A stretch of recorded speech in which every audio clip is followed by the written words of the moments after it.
begin.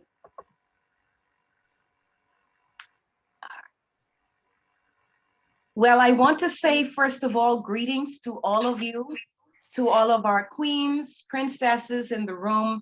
Happy International Women's Day, week, month. We truly do celebrate our women, and we are always right here, shoulder to shoulder, even front and center, even standing in the rear as rear guards, as alongside our men as we build not just our individual lives and our individual countries and as members of parliament of the state of the African diaspora, but as we now build our Pan-African community so that we can be an even greater support to Mother Africa. It is quite an honor and privilege to have all of you with us. We have quite a number of new countries, cities, states, parishes, however, wherever it may be reporting in today. And so that means we have some new audiences and we want to say welcome to you. We always have such a wonderful time at our Lumi summits. Today is our business summit, and there is quite an ambitious agenda afoot. It will feature a number of really key individuals as we work toward better understanding, better equipping ourselves, and of course, spreading the word about getting our Lumi. Lumi is the official currency of the state of the African diaspora. I am the official spokesperson of the state, so honored to have this role, to be a part of a wonderful family of people that I am falling in love with more and more by the day. You make me feel so proud to be a Black woman. So often in our little countries like the Turks and Caicos and the Bahamas, we don't get to meet so many people with the diverse backgrounds, experiences, intellect, savoir-faire. We don't get to see that so very often within our own people or even within our own spheres. And so it's so good to be a part of this family. So I want to say thank you to the Prime Minister inviting me to be a part of it as the Member of Parliament for the Turks and Caicos Islands. It is certainly a pleasure. And of course, it's a pleasure for me to bring to you yet another Lumi Business Summit. It is the 10th day of March in the year 2021, people. And we are moving on. We are marching on. Today, we not only have the Prime Minister of the State of the African Diaspora, but we also have the creator of the Lumi, the creator of the platform, which houses our Lumi wallet and gets us spending, trading, and knowing more, or rather using our Lumi. And then, of course, we have you, all of our participants. So let me do it the Jamaican style. Big up to the Reunion Islands. Big up to Jamaica, of course. Big up to Zimbabwe, Swati, Canada, Nigeria, California and the USA, Ethiopia, Tanzania, New York City or New York, maybe both, France, Martinique, Atlanta is in the house, Boston, also in the United States, South Africa, Uganda, the United Kingdom, the Bahamas, Turks and Caicos, Copenhagen, Denmark, by way of the Congo, all in the room. Hello, hello, hello. Are you ready to get started? Yes, ma'am. Yes, okay. Yes, good. we are. Let's Yes, mute we our are. microphones. We're very ready. Yes, We're ready. Very Okay, ready. let's mute our microphones and we're going to turn the floor over to our esteemed His Excellency, Dr. Louis George Tin, who is the Prime Minister of SOAD. Welcome, sir. Thank you very much, dear spokesperson of the government. So, dear Vice Prime Ministers, dear Chiefs NATO, dear ambassadors, members of Parliament, I was amazed when I could hear all this noise before the meeting started. Everybody was speaking with everybody. I loved it. I felt there was quite a sense of brotherhood, of sisterhood, people coming from many places in the diaspora. We didn't know each other a few months or a few years ago, but now it's like we were in a market or in a party. Everybody, discussing, oh, how are you? By the way, I wanted to tell you, what is your mug? What are you drinking? I would like to have some. Let us bring our food next time. I think something is happening. And, that's a good time to speak about business because business brings life. And this is very lively and lovely. So thank you very much. I'm very happy because that is not extra job. I mean, it's part of a community. This feeling to be happy to come together. It's not a meeting, it's family. So I'm very happy to feel, that energy, that momentum. And yes, of course, it was the Women's Day. I'm very happy to remind you that our Minister of Gender Equality, Rosa Campo Alegre from Cuba, used that opportunity to tell us about the fund that we launched for this opportunity to support women who are always working. They have economic projects. Most of the time, they are not necessarily recognized, but they need to be promoted. So that's the kind of things we need to do. That is also part of the Pan African agenda. There is no Pan Africanism if it's not also, of course, with the women.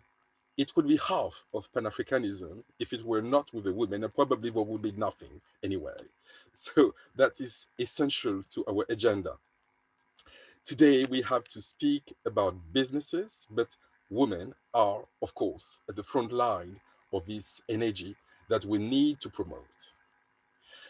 For example, the economists can tell you that after the Second World War, the energy and the growth of the world was enormous.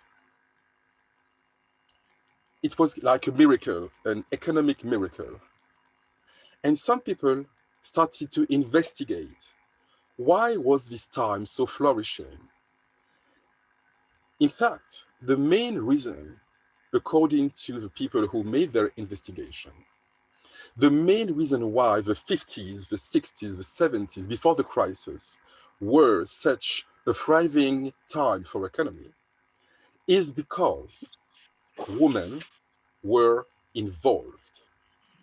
Women have always been involved in economy, obviously.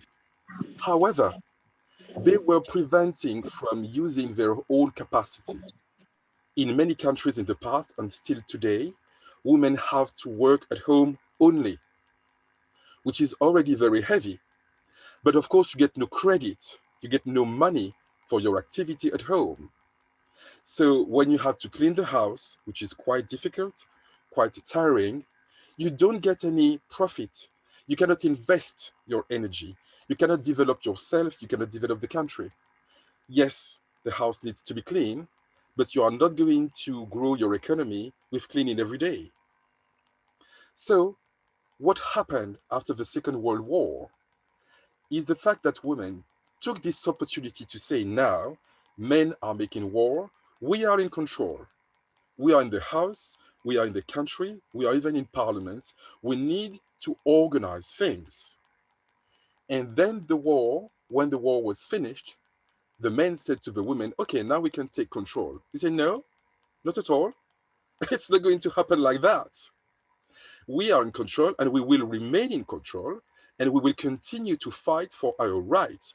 We were already working, but now we want our work to be recognized and valorized as such.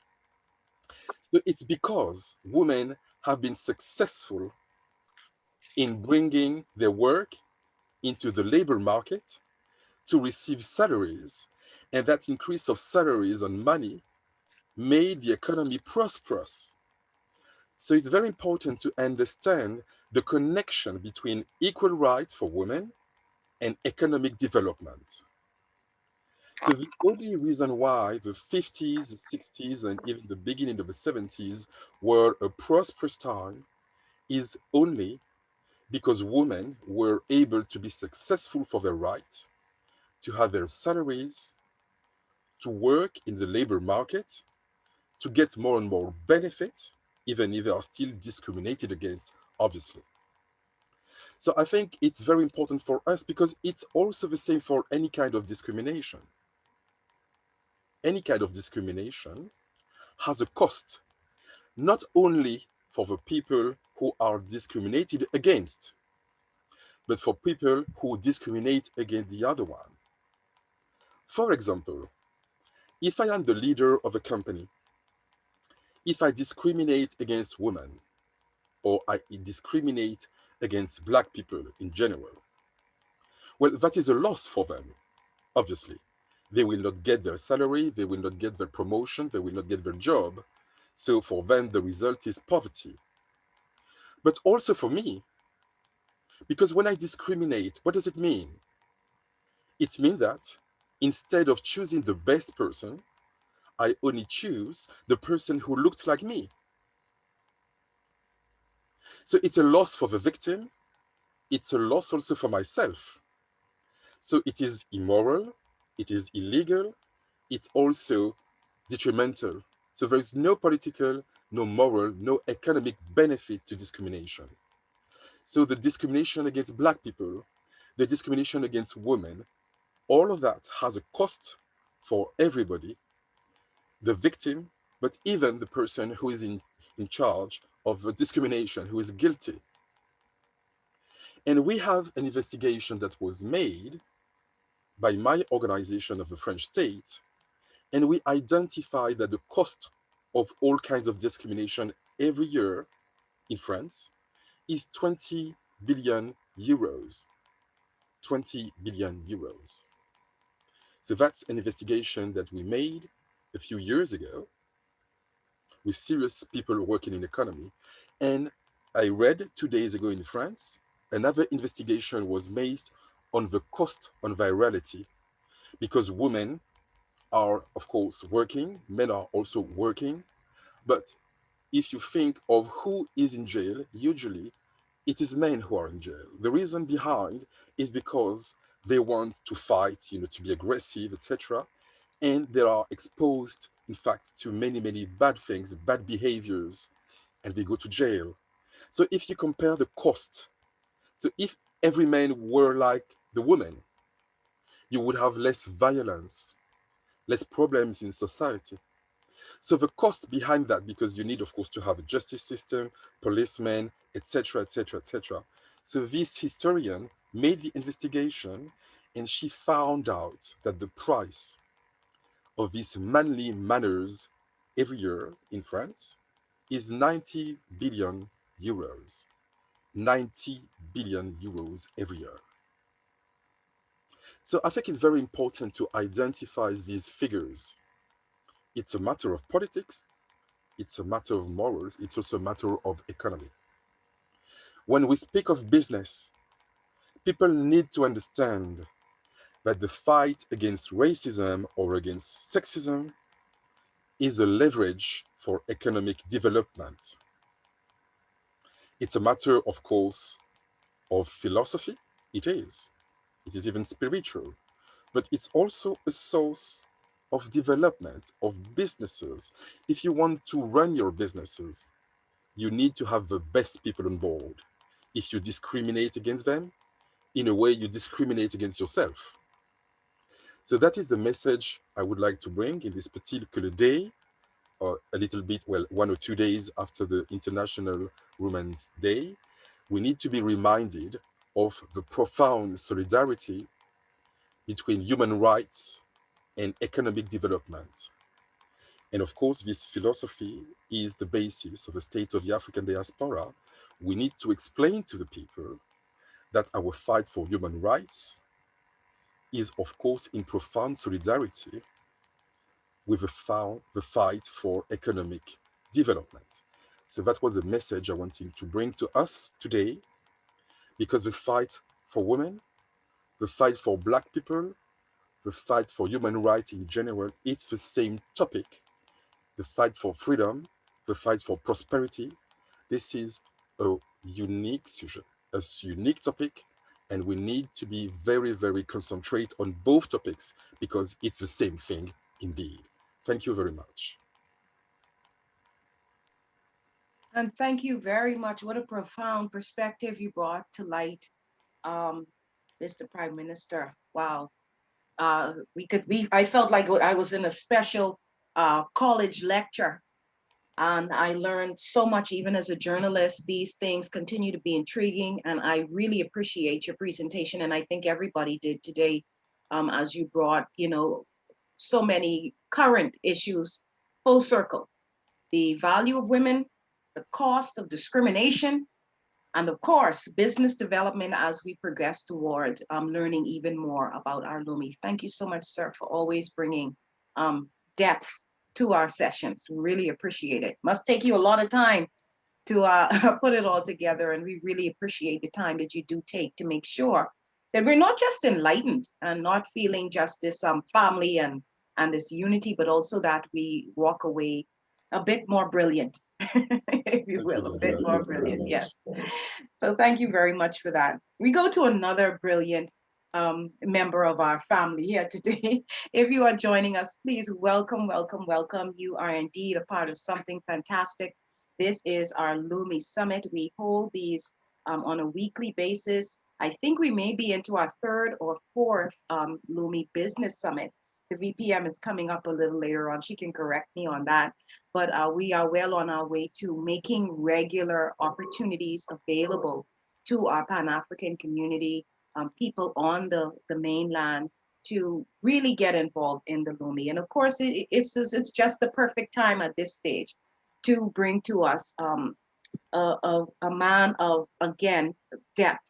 You know, he comes and he doesn't just speak to us about what it is he has managed to create and what it is we are charting a goal and vision around, but he comes always with something, some gravity, so that we can grasp how pivotal, how monumental this moment is in time. Speaking of none other than Chief Timothy Semeko, he's the first crown vizier or vizier of the African Kingdoms Federation. He's also the chairman of the ECO6 and the governor of the Central Solar Reserve Bank. He is the crafter of the Lumi. I think he did some time in Canada and not jail time. He did some time in Canada. And he's a financial whiz, but he belongs to us. He belongs to us, and I can claim him, I think, doubly so because he belongs to our Caribbean. And he's in Jamaica. He's a part of what is definitely turning into a revolution. And we'd like to welcome none other than His Excellency Chief Timothy Semeko at this time. Chief Timothy, how are you today? I'm absolutely splendid. Thank you kindly. Very good. Greetings, kind greetings to you, Deandra. Thank you. Honorable Prime Minister, greetings, Prime Minister Tin. Our Vice Prime Ministers, Hugh Johnson, and of course, our dear Vice Prime Minister Katira, members of SOAD, members of ECO6, distinguished guests, ladies and gentlemen, people of the African diaspora, brothers and sisters, blessings unto you one and all. I was listening very carefully to the introduction that was given by Prime Minister Tin. And he mentioned some buzzwords that were going through my ears. He spoke about women, of course, and the challenge that women face in this current era. And of course, he mentioned racism. And he also mentioned economics. And I will try to touch upon all of these topics today, and I recognize that the clock is ticking, so I will be brief, or as brief as I know how to be. And I would like to kind of pick up, not where he left off, but before going there, I'd like to pick up where I left off last week. Because last week I was sharing with you some images of the journey. And one of the major considerations is, where are we coming from in the most ancient sense of the word? What has been our experience, and where are we going to with the Lumi? And in terms of where are we coming from, I was recently talking, in fact, at the Monday evening summit for Her Majesty Queen Sheba, I was talking about Plato, talking about literature written some 2,400 years ago. And then I had to ask myself, what was it like for our people 2,400 years ago, 2,500 years ago? What was it like for them in Africa? What was it like for them in Europe? And I came across a very fascinating depiction that I would like to share with you now. This is one of the most authentic, casual scenes of our people in Europe, in Tuscany, in Italy, to be particular, in the year, or rather some 2,480 years ago. And there's a reason why I'm showing you this, and I just needed to just appreciate this for a moment. This is what they call the Tomb of Leopards. And in this scene, you have Italians, Black men and what we'll call European women lounging together in the utmost pleasure.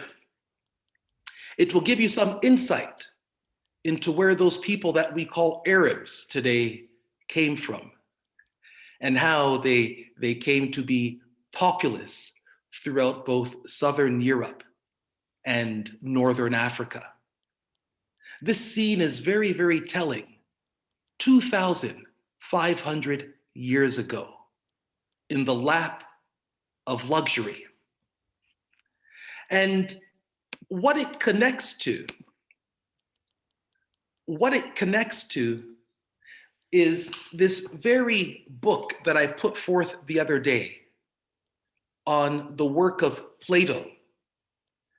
You see, I have that title, officially His Highness, Chief Samako the First and the Third. But what does it mean to be a chief? Not only today, but historically. What are its economic implications? What are its social implications? And what is its relevance in this 21st century? And how does it tie back to that image that we were just looking at of our people 2,500 years ago, enjoying one another's presence, both as Africans and as Europeans, lounging in a peaceful state? And so I'd like to show you this definition for a point of clarity. You see, in being a chief,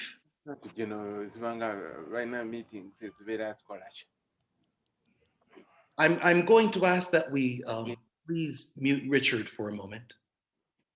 Thank you. In being a chief, not only at the continental level, but with my feet also in the diaspora, I have high aspirations for our people. And these aspirations that I have are well articulated some 2,500 years ago in that lap of luxury and comfort before the rise of little boy Alexander, before the rise of Rome and their destructive ways. And it's a thought process that goes like this. You see, Plato, through Socrates, articulated 5 types of socio-economic structures. First and foremost of which is what he described as being aristocracy. And what he said, and I just want to read this, I'll try to be expedited in my process, but in the first instance, he informs us that aristocracy is the form of government advocated in Plato's Republic. This regime is ruled by a philosopher king, and thus is grounded on wisdom and reason. The aristocratic state and the man whose nature corresponds to it are the objects of Plato's analysis throughout much of the Republic's book. In the next paragraph, it says here, the aristocratic state that Plato idealizes is composed of 3 caste-like parts: the ruling class, made up of the aforementioned philosopher kings, who are otherwise identified as having souls of gold. That's the word that I want you all to take note of at this moment, because it's part of our collective aspiration, not only economically, but spiritually and psychologically and socially, souls of gold. After aristocracy, the next political structure that Plato teaches us about is something called timocracy. And what it says is this: aristocracy degenerates into timocracy when, due to miscalculation on the part of its governing class, the next generation of guardians and auxiliaries includes persons of an inferior nature. The persons with souls made of iron or bronze, as opposed to the ideal guardians and auxiliaries who have souls made of gold and silver. And then, of course, after timocracy, we have something called oligarchy. And what he describes is this. He says, Plato defines oligarchy as a system of government which distinguishes between the rich and the poor, making out the former its administrators. And then after oligarchy, which is a very low structure in and of itself, we come down to what we today live in, and it is called democracy. And it's because of this definition that I had to read all of these titles to you. You see, 2,500 years ago, it was already written, and Plato told us, oligarchy then degenerates into a democracy where freedom is the supreme good, but freedom is also slavery. Freedom is also slavery. In democracy, the lower class grows bigger and bigger. The poor become the winners. People are free to do what they want and live how they want. People can even break the law if they so choose. This appears to be very similar to anarchy. Plato uses the democratic man to represent democracy. And the democratic man is the son of the oligarchic man. And then, of course, after democracy, and it's the last regime, tyranny. And he states clearly, democracy then degenerates into tyranny, where no one has discipline and society exists in chaos. Democracy is taken over by the longing for freedom. Power must be seized to maintain order. A champion will come along and experience power, which will cause him to become a tyrant. The people will start to hate him and eventually try to remove him, but he will realize they are not able. The tyrannical man is the son of the democratic man. He is the worst form of man due to his being the most unjust and thus the furthest removed from any joy of true kind and nature.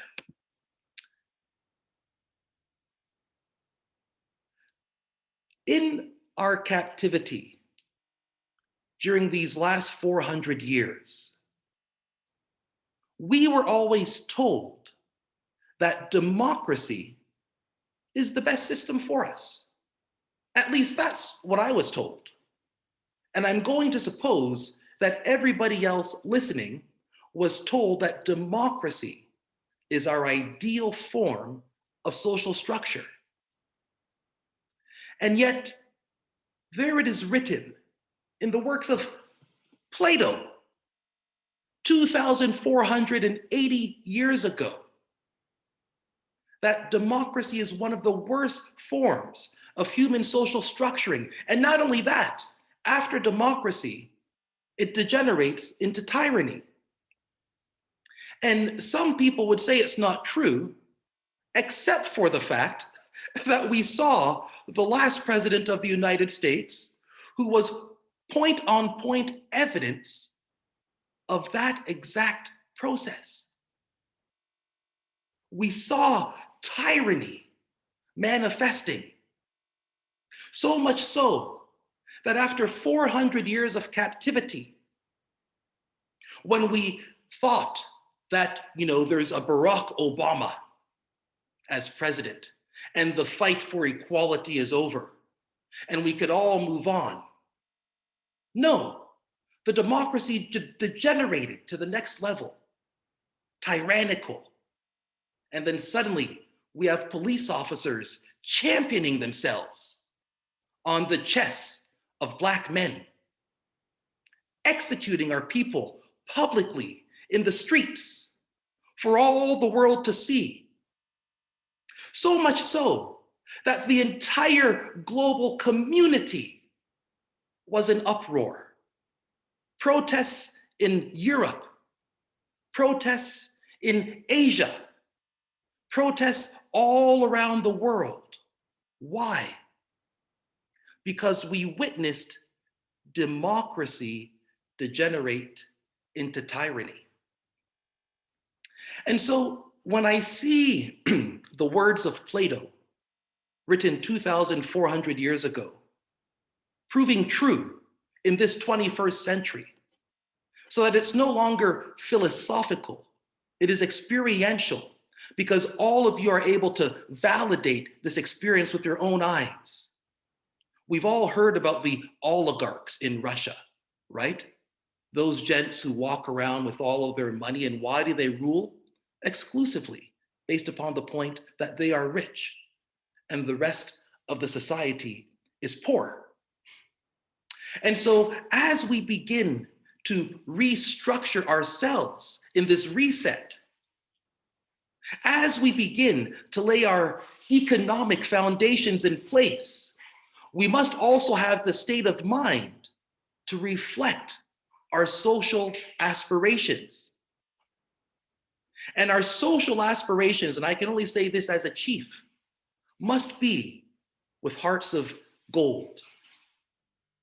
And if you cannot have a heart of gold, at least have a heart of silver, you see. And so that lesson, which was given back then, speaks to us in this 21st century. We have seen 400 years of captivity. Our ancestors spent a lot of time thinking about their social structures and their implications well into the future. And as we begin to redesign our economy today in this reset, we must also take the same time to meditate on what we are doing. Right now, there are certain leaders sitting in power, and they're saying, I'm this prime minister, or I'm that president, and I won this election, or I won that election. But then when you look at the numbers, you come to realize, 70% of the population didn't even participate in the election. You see, so let us not be deceived anymore. Let us bring our political structures into order. Let us bring our economic structures into order. Let us chart our path going forward consciously. Let us not be abused by the misconception of democracy, which is a very low type of social structuring that leads us to tyranny and tyrannical appetites. Let us have the wisdom to plan not only for the next 5 years, not only for the next 10 years, but let us sit as our ancestors did, learn from the experiences of the past, and say, going forward, this is what we must aspire to. Let us create 100-year plans. Let us create 200-year plans. My goodness, let us create 400 and 500-year plans. Because if in that other book, it can predict from thousands of years ago saying, oh, and they will have 400 years of captivity, then let us anticipate how we can go another 400 years without being anybody's captive. I've said it before and I will say it again. The Lumi is a tool. It is not the solution. The solution is in your mind. The solution is in your soul. The solution is in what you do with that tool to transform the economy, to transform your lifestyle into a degree of sustainability, and to transform the society around you. Whatever is necessary in this 21st century, we must be prepared to take those steps with all the implications therein. And in that spirit and in that light, I will cease from the microphone and give it back to our dear moderator, DeAndrea. Blessings. Blessings, blessings to you. Oh, my goodness. Chief Timothy Semeko coming to us with a message that once again provokes deep thought, and I believe even drives us to urgent action as we consider what we are doing here today. Thank you so much, Chief Timothy. I think if I opened every mic, there would be another resounding round of applause as we are able to put our current situations, current news, current events into perspective. And thank you for that glance back. Thank you for that glance back. Truly, we are appreciative of what you bring, the gravity you bring when you speak to us, and the education, the understanding of this pivotal time in history that we're all a part of. And as we're here, our room is swelling and swelling and swelling. We've had a few people join from South Africa. We welcome you once again. We want to also welcome another of our friends out of the Bahamas. We thank you for joining us. People are coming in, they're pouring into the room. Why? Because this is the hot spot. This is the place to be. This is where we're going to learn how to use, as Chief Timothy so rightly says, our tool, the Lumi, which is the official currency of SOAD. Somebody's nudging me. DeAndre, there are 127 people in the room. Welcome, welcome, welcome. And we can have some more. We can have some more. So thank you for joining us. This Lumi Business Summit is entering now another really important signature moment. Another innovator among us. Dr. Linus Itube is the founder of the Swiffen platform. He is the CEO and he's also an educator. And he's going to take the time now to educate us on how we become rightly aligned and properly connected to our Lumi. We have for SOAD, we are offering, along with Chief Timothy and the movement to get the Lumi as that tool in our hands, in our wallet, so that we're able to trade, maneuver, and take our rightful place. As we have just been taught, this is the tool. This is what we need to know. And so as we move toward that, it is important to pay attention, to really dig in deeper and to focus on what it is Dr. Linus will bring to us as the founder of Swiffen. So we want to welcome you at this time, Dr. Linus. How are you? We know you're well, for those of us who are here early. Very well indeed, Deandra. Thank you so much for the warm introduction. You can all hear me all right? Yes, sir, we can hear you perfectly. Thank you. Excellent. Thank you so much. It's always a great opportunity to be here. Your Excellencies, the Prime Minister, the Vice Prime Ministers, and distinguished guests and ladies and gentlemen, Happy Women's Day to all the ladies amongst us.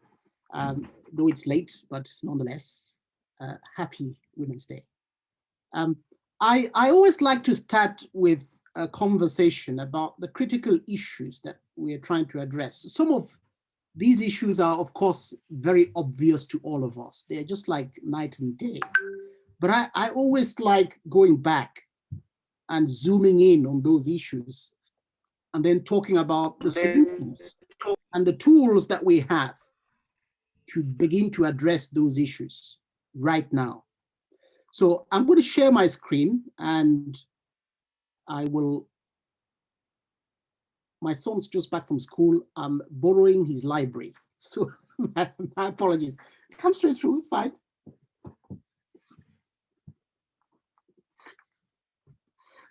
All right. I'm going to share my screen.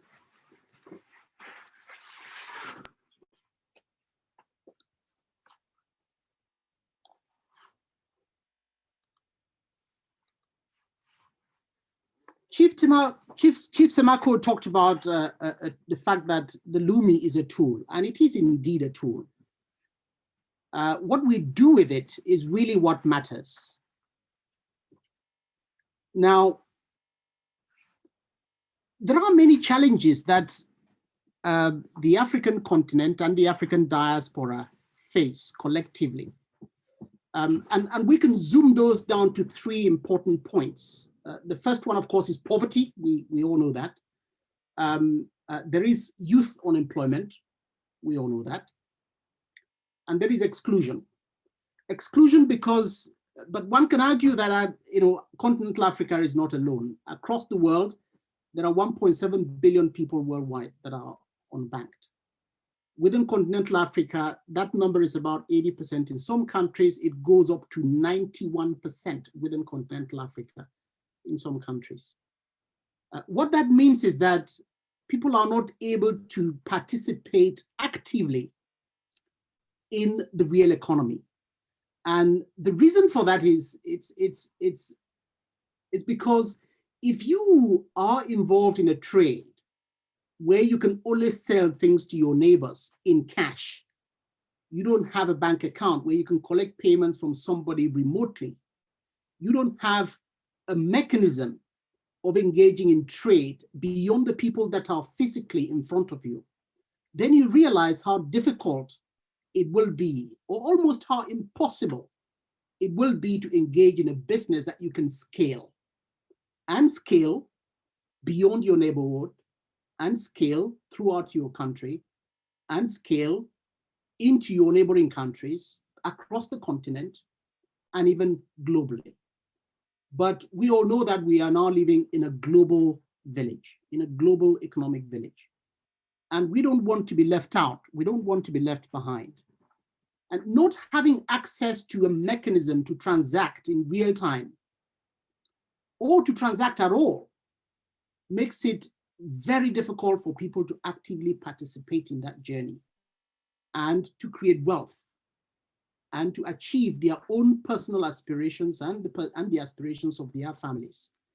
And so we are very focused on addressing the problem of access, the problem of exclusion. The other thing that we are very focused on addressing is what I will show on this map. We all know how wealthy Africa, the African continent is. And if you look at the map, there isn't one country within continental Africa which doesn't have vast natural resources, whether that's from petroleum reserves to gold, diamond, timber, aluminum, iron ore, bauxite, copper, you name it, we have got it across the continent. And imagine the possibility that these countries can now just begin to trade with one another and exchange even these resources so that where manufacturing can take place, those resources can be used to convert those goods into other products that the rest of the continent and the rest of the world can begin to consume. But there is a more fundamentally important point about where Africa is. Are used to exchange these vast amounts of resources. Chief Semako always makes reference to the difference between fiat, which has no tangible value behind it, and money, which has some intrinsic value in it. So imagine Africa trading with the rest of the world, giving up its gold, its diamond, and all the natural resources that it's so well endowed with, and exchanging all of that with worthless fiat. Now, you take a piece of paper, you write any number on it, it is still a piece of paper that is not backed by anything, that is worthless. But if you exchange that with your diamonds and your copper and your gold, well, I mean, most people might find a word for it. You can call that daylight robbery. You can call it whatever you like, but at the end of the day, if we continue down this path, then we would continue to exchange worthless fiat with our resources that the rest of the world needs. And we all know what happens in that process. Africa gets poorer and poorer and poorer, and the rest of the world that is using these resources to transform into cars and other things that people really need are getting richer and richer and richer. So we need to look quite closely and realize that in order for us to change that narrative, we need to take control of not only what we sell, but the kind of currency we receive in return for the goods and services that we sell. That is so fundamental. And the reason that is fundamental is I sometimes like to go back to basics. We are in a transaction economy where you have buyers on the one hand and sellers on the other hand. And the income of the seller is in aggregate, one can say, somewhat equal to the spending of the buyer. And in order to increase expenditure or the spending power within the economy, typically central banks would control money flow within the economy. And they control money flow by increasing the availability of money to households to spend. And they can do that in a number of ways. For example, I'll use very simple practical examples. If you have a mortgage and your mortgage is linked to interest rates, so when the central bank increases interest rates, then your mortgage cost goes up. And suddenly you realize that as a household, you have less money available to spend. And you therefore cut down on every other household expenditure. And that way, the central bank actually has control through this interest rate transmission mechanism to control people's spending habits so that they can spend less and cool the economy. On the other hand, if we're going through trying times like we are now, they can simply reduce interest rates or issue a stimulus. And that way, your household costs vis-a-vis a mortgage, and I'm using a mortgage as an example, would go down. And if it goes down, then suddenly you realize that you have more disposable income in your household, so you can go out and spend more. And as you spend more, sellers would get more income. And that way they can stimulate the economy and the economy can grow, thereby increasing the percentage of people that want to participate in that increased income by actively engaging in producing goods and services and assets that the rest of us consume. And typically, to put it quite simply, central banks tend to work like that. But that's an equation that would never work within continental Africa in its current setup because of a number of things. The first one, of course, is the problem of exclusion that we are trying to address. If you take a scenario whereby only 20% of people are banked in some countries. Out of the vast majority of those, access to credit, it's very challenging at best. So there aren't a lot of actual financial instruments that people are exposed to. I mean, households in general are that. So when your central bank comes and starts talking about increasing interest rates or reducing interest rates, it has no effect. It will have no effect. It will have no effect because the transmission mechanism for the interest rate instrument is lacking.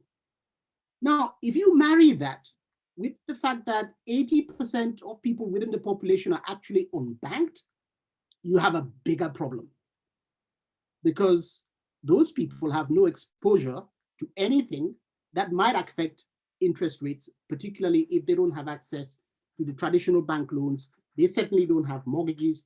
They don't have bonds in their portfolios or anything like that that might be priced relative to the rate of interest that is set by the central bank.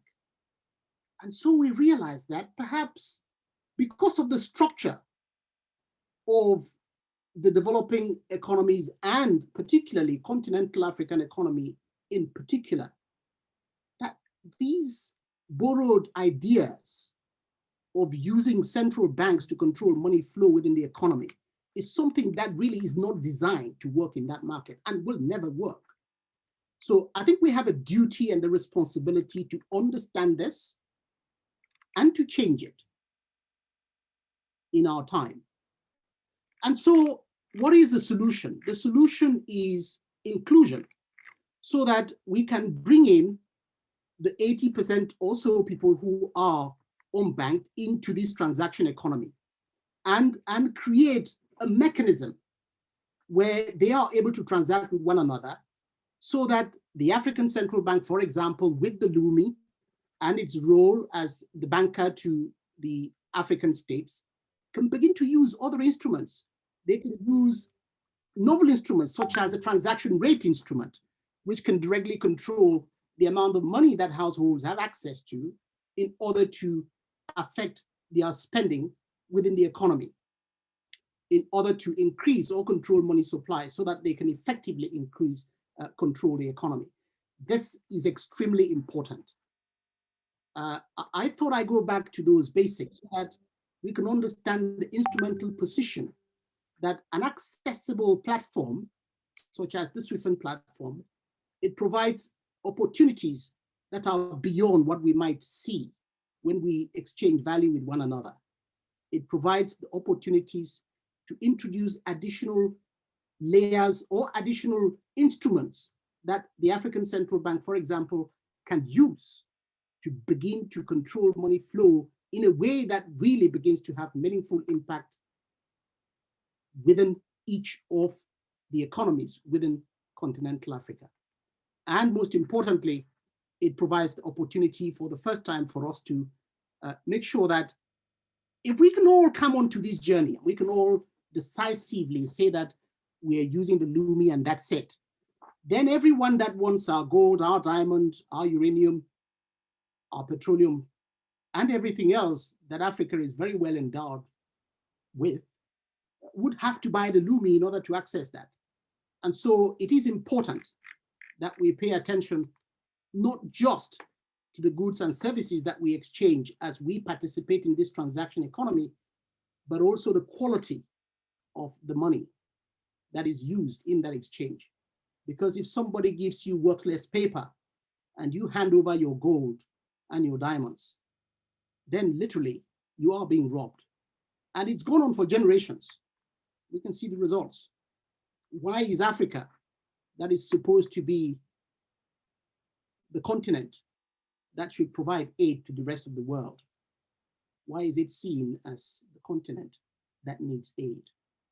Because for generations and generations, we have been receiving worthless paper against our great, vast resources within the continent that we are very well endowed of.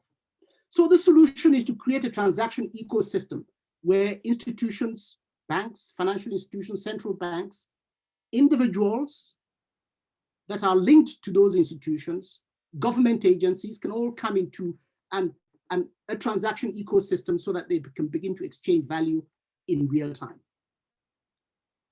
That would have the desired effect, and it will power businesses and create and provide the tools that businesses can actually use to now, for the first time, begin to scale beyond their neighborhood.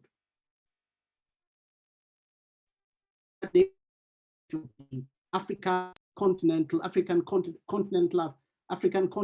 free trade area, so that somebody in Nigeria can trade with somebody in South Africa and receive payment seamlessly.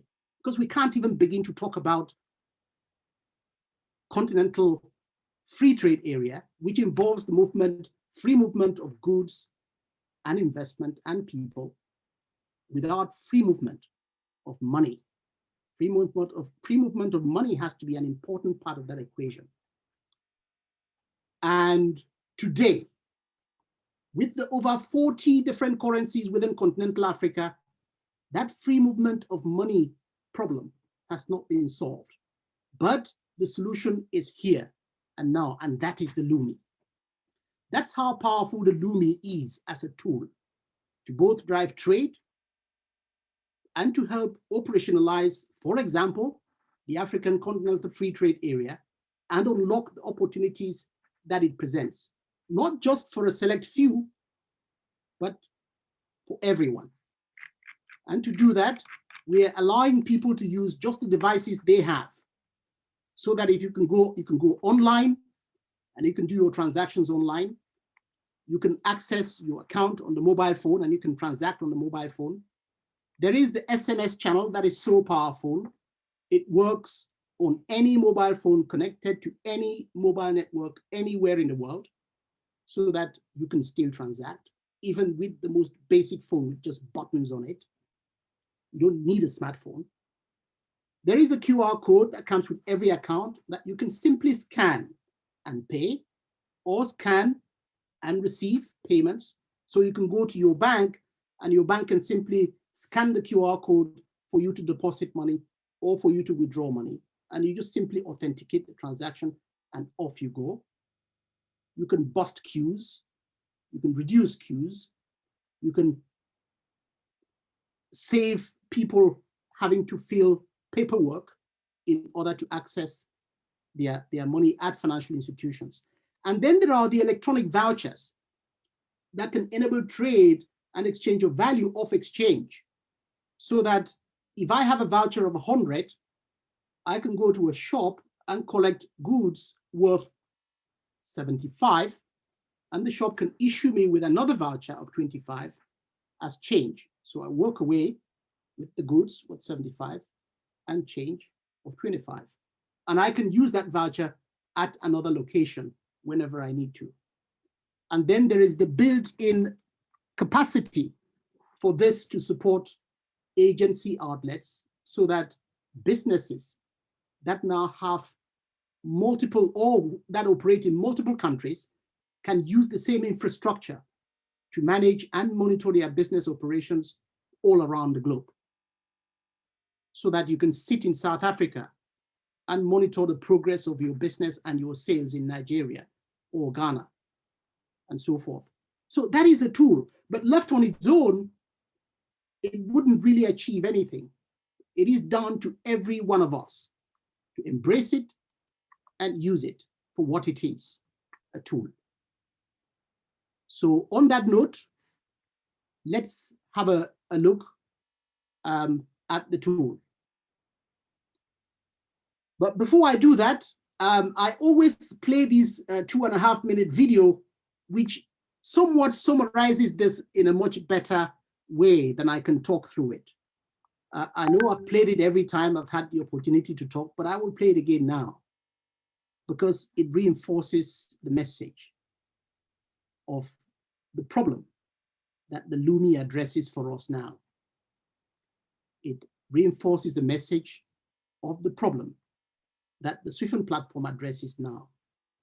And those two combined create a phenomenal tool and a phenomenal opportunity for businesses the world over to trade and exchange value in real time, like it has not been possible before.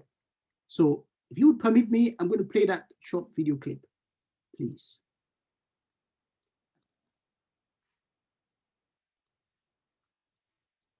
Just need to get out of this. And so this is about driving inclusion and ensuring that people have access.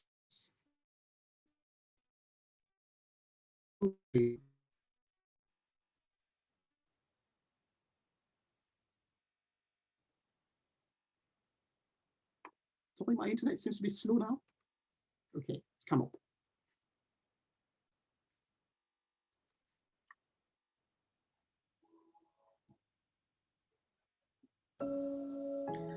According to recent World Bank data, there are over 1.7 billion people unbanked worldwide. In some countries within continental Africa, over 80% are unbanked. This means vast numbers of the 1.3 billion people across the continent are not able to effectively participate in the real economy. The result is poverty and misery for millions.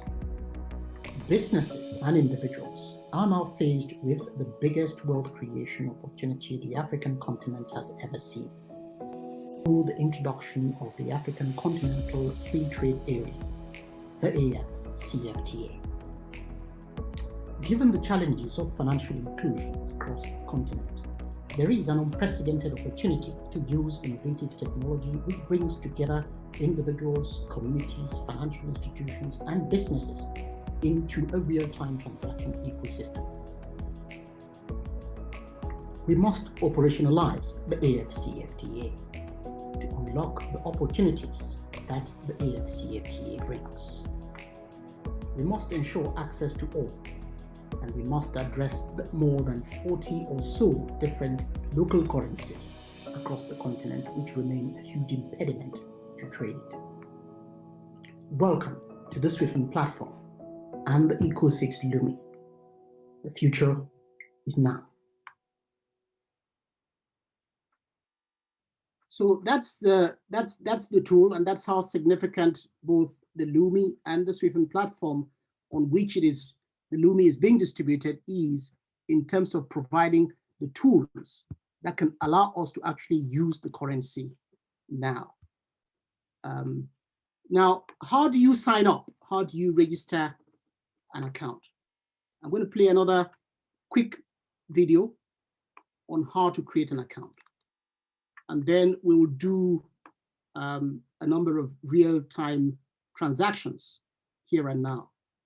But if you would permit me, I would play another clip on how to register.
So this is about a collective journey. We have a tool, the Lumi. We must use it for it to have effect. And one of the ways for us to do that is for all of us to have an account on the Swiftland platform so that we can begin to trade with the Lumi and let it power our businesses. Talking about businesses, there is a credit line in addition to the stimulus that all adults would receive of 6.26 Lumi every month, which is paid on the 28th of every month. There is a credit line that is open to businesses of up to $10,000 US equivalent in Lumi. That credit line is accessible at the click of a button. And it's open to all businesses right now. I would play another clip to show how you can access that before we actually go into the transactions. So let me.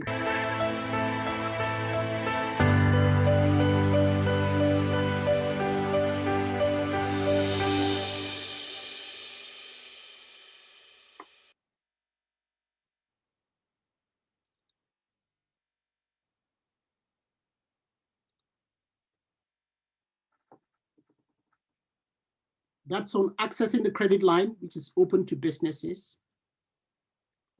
and merchants. We must use technology to deliver access to digital financial services differently and support businesses to fight poverty, fight unemployment, and fight exclusion from financial services. To access the Lumi credit line direct from the Central Solar Reserve Bank now, get online. You can register now if you do not already have an account. Click on Banking. Then click on Payment to Self and select AKL Credit. Enter the amount. Upload any supporting documents and describe the use of funds. Read and confirm agreement to the terms of use of the credit line. That's it. You can check the transaction details and see that the funds are available in your account and ready to use to drive your business goals. Together, we can improve financial inclusion globally.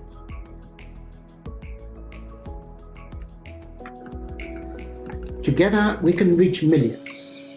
We can fight poverty, unemployment, and unequal access. We can change millions of lives over time.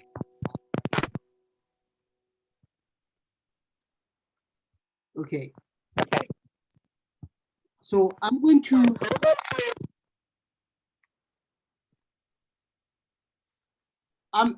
now go through a demonstration on how you can actually use the platform online to trade and to exchange value, and also on the mobile app. I'm going to share my screen again so we can do that.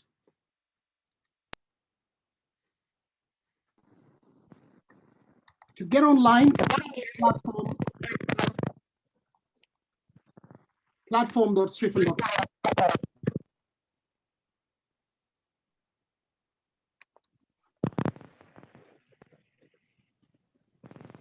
And then you log in.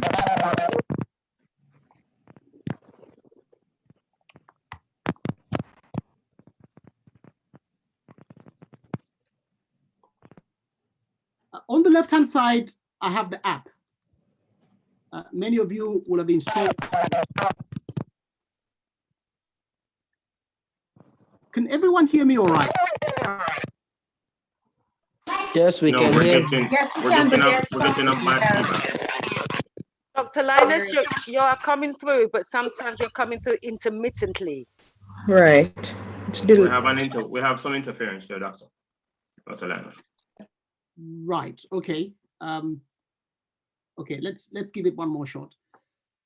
So that's the app on the left-hand side. Of course, you can. I'm going to log into the app using the same account that I've used to log in on the right online, so that you can see and we can do some transactions together. I'm going to try and use actual business scenarios today. Let's say that I'm a taxi firm and I have a fixed price for a drop from A to B. And that price is very well established. I can simply create a payment link with that price. Let's say that price is, I'm going to use small numbers because I'm going to ask people on the audience to pretend that they are my passengers or my customers so they can pay me. Okay, 0.0000012. Okay, and I'm going to describe here as taxi fare.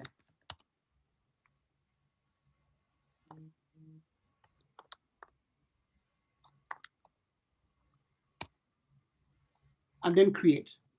Now, contrary to the kind of a one-time payment collection that we have been doing previously, this QR code can be put on the back of the driver's seat, for example, so that when a passenger gets in and they enjoy their ride, they can simply scan that code and pay their fare. What I'm going to do is ask for some volunteers on the audience to please pay me, okay? Just pretend that you are my taxi customer. And all you need to do is go to make payment. I've got one payment already from Mike Barrett, and that's it. Taxi fare, you see that? Okay. I need more payments to come in, and then we can talk about the business scenarios where this might apply. I need a few more, please. Just go into your app, click on make payment, click on scan QR code, and scan that code. All you will have to do is confirm the transaction, because that particular code carries sufficient information in it to know who is going to receive the payment, what the amount is, what currency the payment is going to be in. And if you really want, you could effectively just stick this anywhere. You can print it, you can put it anywhere you want, just by itself. You can share it with your friends, send it on WhatsApp. And so forth. And you can use this to collect your payment.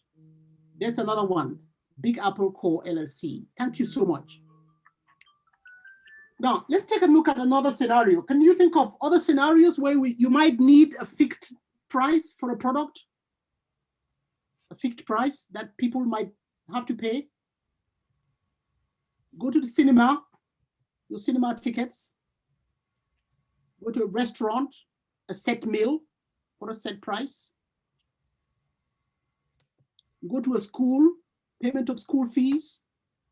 Imagine just going in, and if there are 10 classes in the school and a child in each class pays school fees corresponding to a different amount, that each class essentially has a QR code next to it, so that when parents come to make payments, they just simply scan and pay. And you can do this. Of course, I'm sitting in a room of my own, and I'm getting people paying me from all over the world. So this is how you can use this kind of tool. You can use the Lumi and the ability to be able to collect payments in Lumi remotely, wherever you are globally, so that you can begin to trade.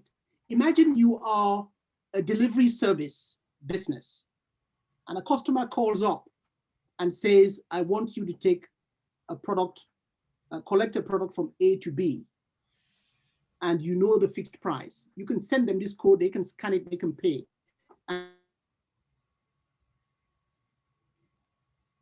And has been done. We can all see the payments coming in on the screen here on the right. Of course, it's just a click of a button to determine what that price is. Okay. Now suppose that the price is different, or suppose that Elad calls me and Elad says that I need to deliver a particular service, And I would say, okay, Elad, that's fine. I will do whatever you ask me to do, but please pay me first. And I'm going to send a request for payment to Elad. Elad, I will pay you the money back, but again, I'm going to use a very small amount, 0.0099, so that the amount is distinctly different.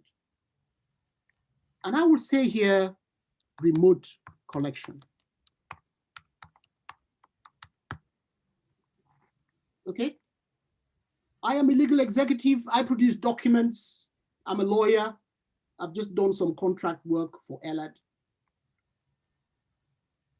And I just want to collect a payment. We don't have to be next door neighbors. We don't have to be sitting in front of each other. I can send that request to Elad.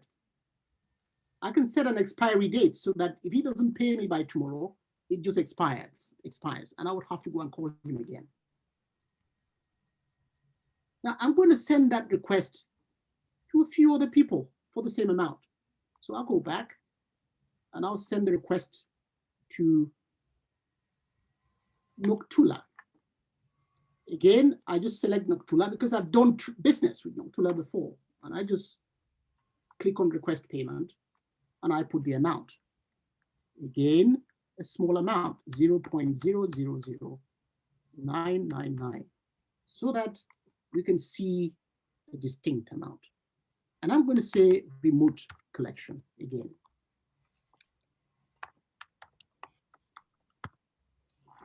And I will set an expiry date. This time, let it be the end of the month. I'm going to give her time. She can pay at her convenience, and I can confirm.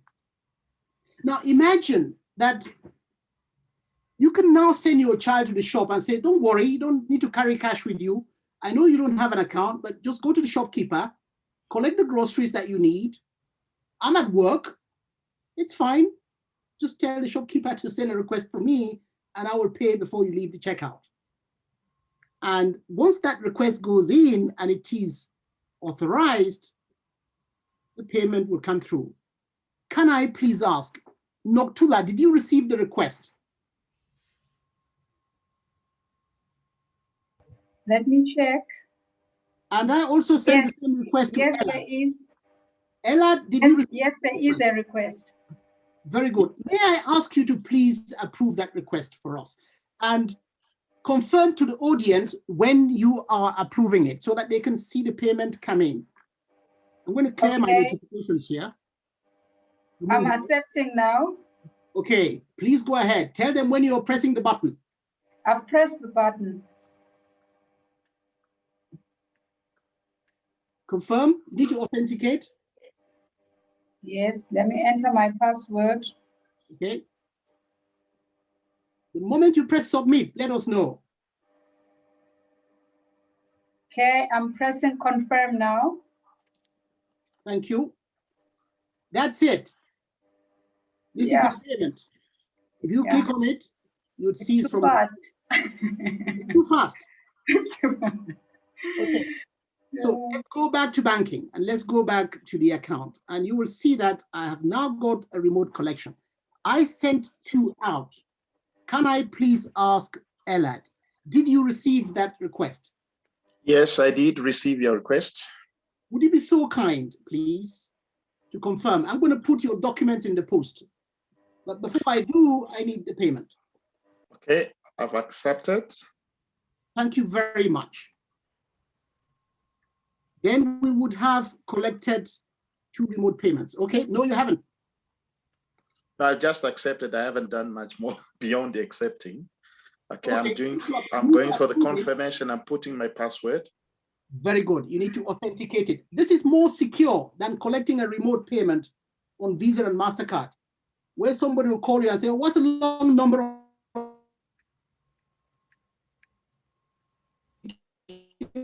code on the back?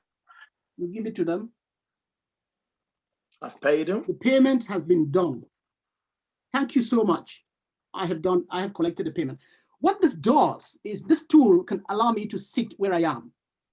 I can have customers all over Africa. I can collect payments in Lumi whenever I interact and trade with those customers. It's a very powerful tool. Now, many of you within continental Africa right now would know that if you were sitting in South Africa and you wanted to send a payment in Nigerian Naira to somebody in Nigeria now, you would not be able to do it so easily. In fact, if you did it in a day, then you probably, maybe you are the lucky few who is well connected. You have a bank account and your bank can just process it for you and it's done. For many, it is not possible to do it quickly enough in a way that drives trade. So how can we talk about free movement of goods and services across continental Africa without the corresponding free movement of money? This is the only solution that is available in the market right now that we can all use to start unlocking the opportunities that the African continental free trade brings.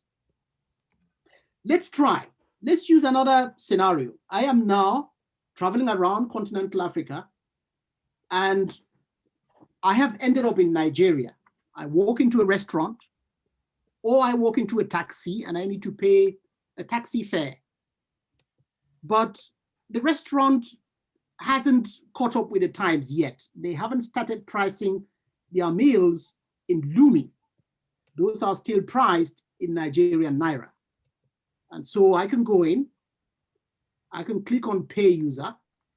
This time I'm going to be the one making the payment and I need some volunteers in the audience. Can I have a telephone number, please? Always start with the country. 876 +232 +232 76 7878 21 667878. Oh, 76. Yeah, 76. That number is not correct.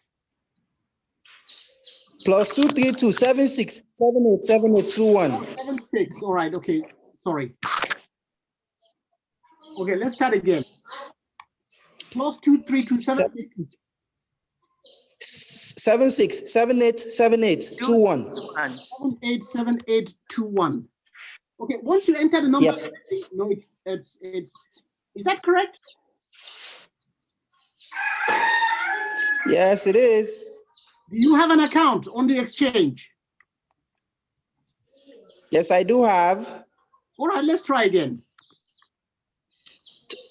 232. Try this one. Okay. 232. Are we there? Sorry, 232. Yes, let's go. Say this one, 77 549935. 77 549935. Yep. Okay, Hassan. Yes, sir. Is that you? Exactly. That's okay, me. that number is correct now. That one is correct. All right. Let's My say mistake. I want to send 0.0034. I'm using small amounts. In fact, okay. Not that. I said I was in Nigeria and I've gone to a restaurant and I need to pay my bill. Let's say that what's a typical meal in Nigeria, Hassan? Where are you, by the way? Hello? This is Sierra Leone, really. Sierra Leone, not Nigeria. Sorry. Sierra Leone. So Sierra Leone and Leone. What is a typical meal? If you go to a restaurant, Mr. Dr. Lino, cassava leaves. Cassava leaves. My username and my number. Sorry, let's say the meal is 1,000 Sierra Leone and Leone. Okay, so I will come in and I need to select Sierra Leone and Leone because I've gone in and okay, Sierra Leone and Leone. The meal is 1,000. Is that a cassava leaves say 5,000 leones. 5,000 leones. Yeah. Okay. Yes. No problem. 5,000 leones. And I will say cassava leaf.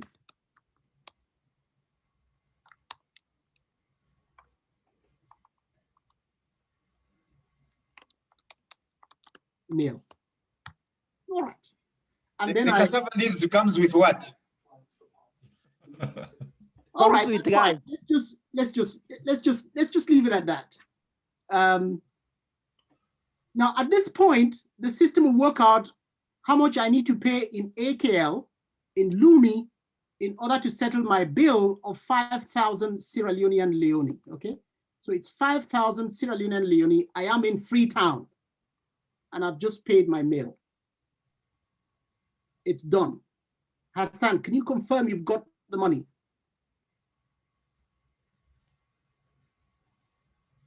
Anybody else? I have received it. I have received it. You Yes, have. Yasmin from Ethiopia. Yasmin. Yasmin from In Ethiopia. record time. Yeah. Okay. What's the number? Okay, plus 251 251 9 9 11 11 19 19 47 47 12 12. 12. Yes. Okay, that's Yasmin. Thank you Yes, very much. exactly. Yasmin is in Ethiopia. So that would be Ethiopian birr, right? Yes.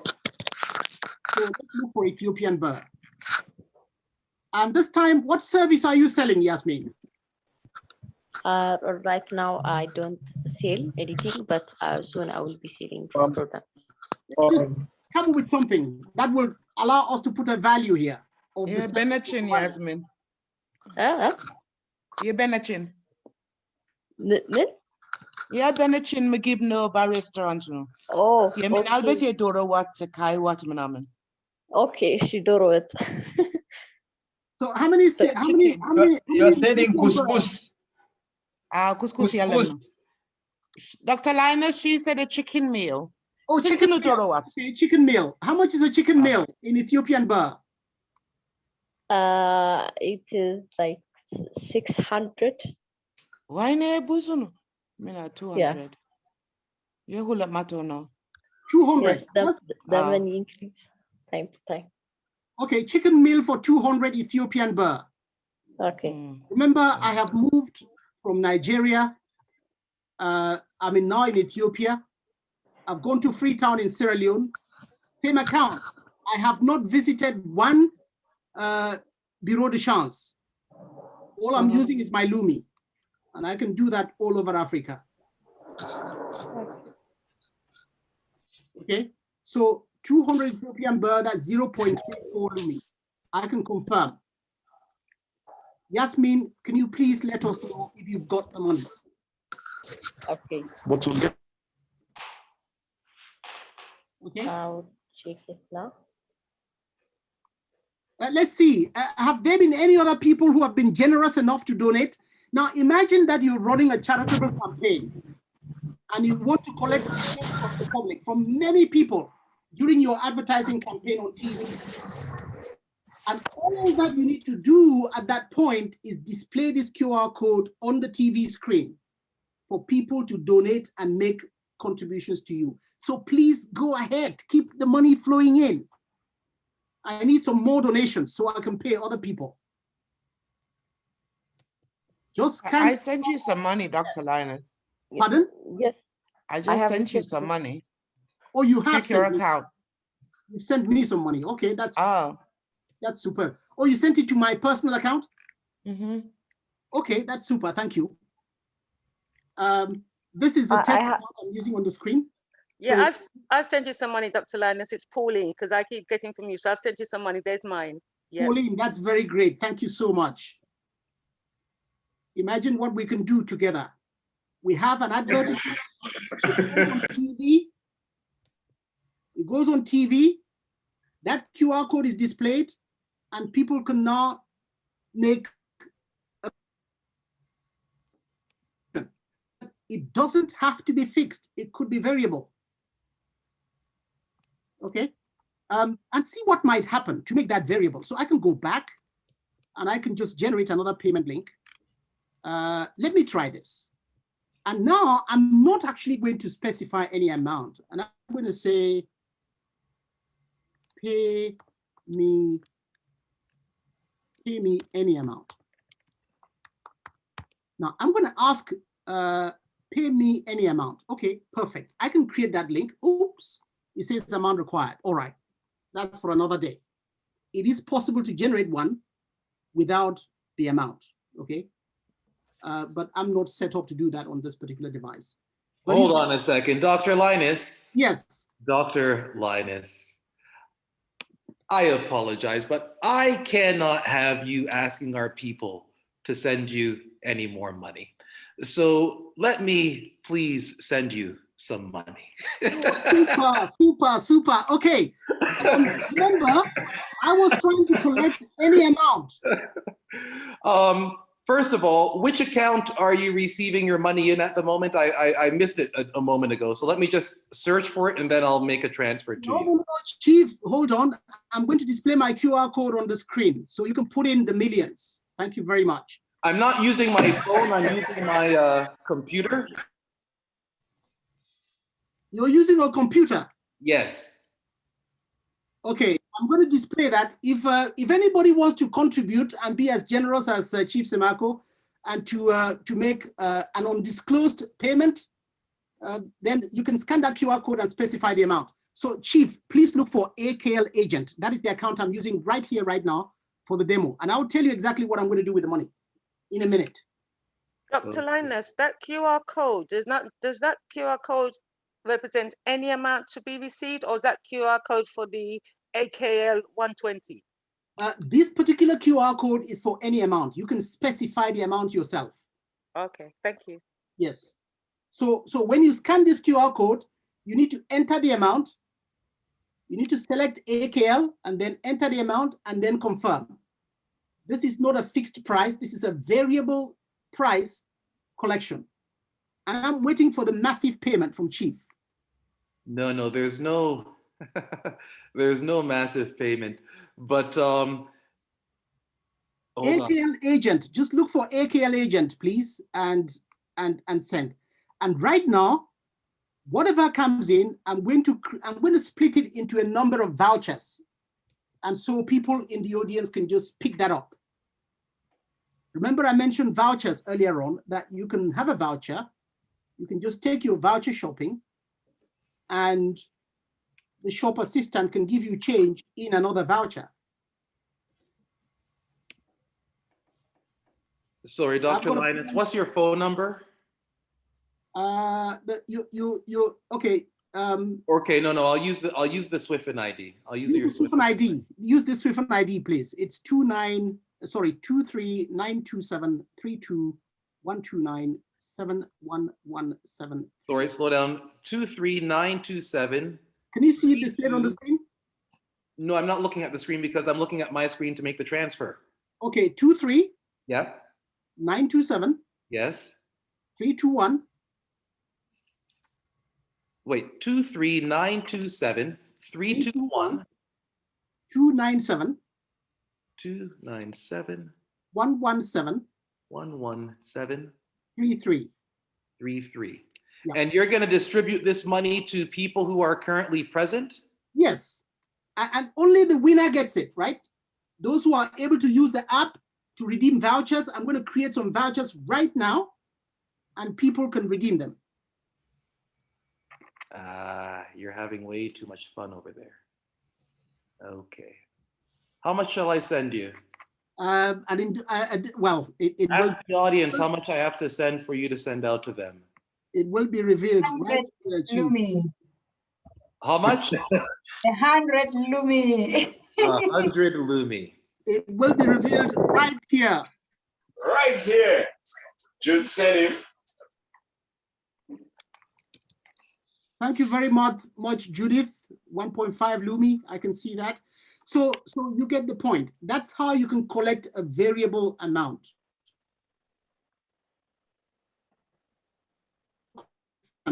You're selling fixed price products. Now, imagine you have a website where you have your products listed. That's 100 Lumi, thank you very much. And what we're going to do now is we're going to split that amount into vouchers, okay? I'm going to come in here. You can see my balance. Clearly, I now have 105.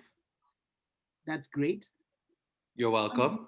And did I tell you that you can download your statement at any time yourself at the click of a button? And there you are. So these are all the transactions we've done so far. You have the names, the SWIFT IDs, and all that as part of the statement. Now, let's create some vouchers. So go to vouchers, and I'm going to just buy some vouchers. I'm going to buy AKL vouchers, and I'm going to specify the amount. I am going to buy 20 vouchers.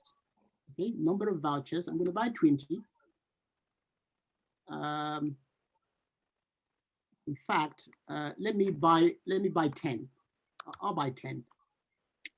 And then the amount per voucher is 5 Lumi. Okay, 5 Lumi. Oh, maybe I should buy more.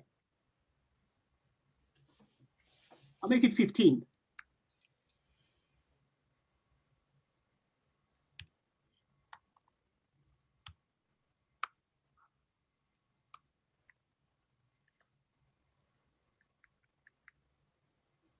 So I'm buying 15 vouchers of 5 Lumi each. And I'm going to confirm the transaction.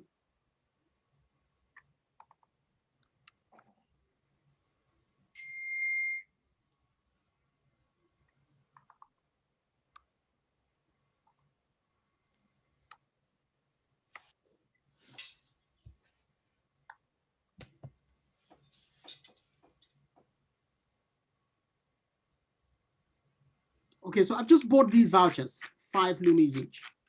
So I'm going to display the vouchers for about, I'm going to display each voucher for about 3 seconds.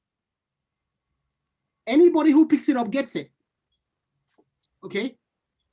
Now, this is what you need to do. You need to go into your app and you need to click on this button here called Redeem Voucher.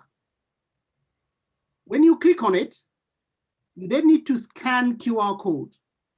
Just simply scan the QR code on the screen and confirm, okay? If you delay in confirming, the person who scans it after you and confirms first will get the money. So let's start. Vouchers, view open vouchers, and that's the first one. 1, 2, 3, 4, 5, go. Next one. 1, 2, 3, 4, 5, go. Next one. 1, 2, 3, 4, 5, go. Are people picking this up? Yeah, but problem. Or am I too fast? No, it says the voucher cannot be redeemed. Its current status is redeemed. That's what it's saying to me as well. Says voucher code invalid. Okay, then somebody has already redeemed it. Let's display the next one. Try that one. Ah, Mike Barrett has got this one already. Sorry. Let's try the next one. That one is open. That one is open. Got it. Got it. Yes. Okay, let's try another one. There's one there. Nobody has picked that one up yet. The voucher code. Okay.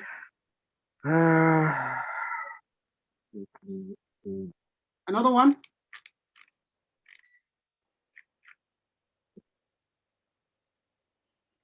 Everybody should get their phone out. You just press scan, redeem voucher, scan QR code, and then you scan. As soon as it's displayed, you get it. Okay. Dr. Linus? Yes? You know, I know that this app works on the Android phone. How does it work on the iPhone? Because I looked up the Swiffin on my iPhone, and this kind of blue and white thing came up, and I put it on my phone, but it wouldn't allow me to, when I put my details in, it just didn't work. So I was worried. I thought, is it the wrong one? It says Swiffin, LL something capital or something. That's what it says. The iOS version of the app is very old. We're going to. I know I've said it before. We're going to launch the new one, and it's already available. But we just need to publish it on iOS. It hasn't been done yet. Oh, it's not. That's what I was wondering. I had a feeling. Okay, I was just checking. So one is we don't have it. iPhone people, we're not allowed to do this. Oh my goodness. All right. Okay. I think I'm probably going to stop here. Otherwise, Deandra, how are we doing with time? Professor Dr. Linus. Yeah, hi. We're definitely over time, but it seems like how much time do you need, Dr. Linus? 2 more minutes. I'm going to display this as quickly as possible. Okay. Okay. All right. Yes. That one. Got it. That one. We need to go through all of this. That one. Remember, we got about 15 of them. And that one. That one. That one. That one. Yeah, man. Sure, man. And the last one. Oops.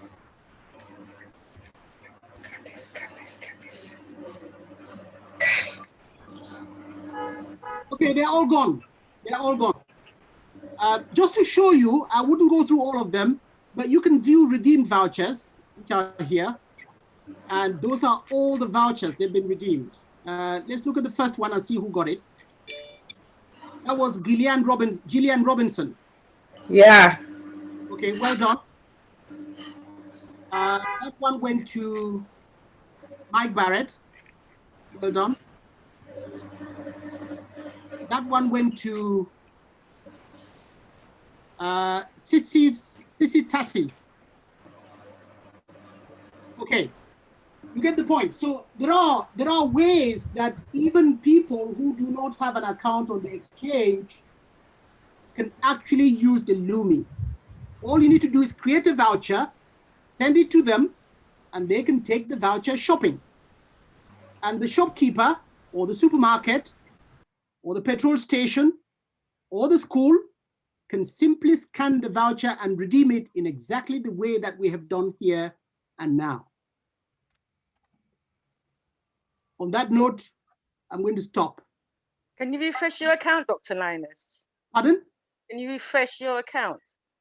Oh, refresh my account. Okay. Yeah. Yes, here. There you go. So I bought vouchers for 75. That was the voucher purchase fee. And I got payments from Chief Samako, Sanders Moyo, Judith Thomas, and Pauline Martin, and all that. And all in the space of a few, perhaps half an hour or so, while we've been on this demo. So that's how powerful the tool is. It is probably the only tool that can allow everybody right now to start trading across the continent and with the African diaspora, wherever we are in the world. So over to you, Deandra. Thank you very much. Yes, and thank you to Dr. Linus. Really comprehensive presentation, and it really allowed us to see how effective our platform is as we really come to grips with how beneficial this tool is. Excellent, and congratulations on really such an ingenious platform. This is super stuff. Thank you, sir. Thank you. Thank you. Okay, we do have a question and answer period, which is ahead. But before we get to that, we have a number of presentations we want to get to you. We may want to trim those down just a little bit. So we will ask our speakers, our forthcoming speakers, to be mindful of the time, but to really give us the essence of what it is you would like to convey, so that we move valiantly toward firmly establishing our Lumi. We're going to go now to our SOAD ambassador, His Excellency King R.J. Mahdi, who is also a CEO. Ambassador, are you there with us still?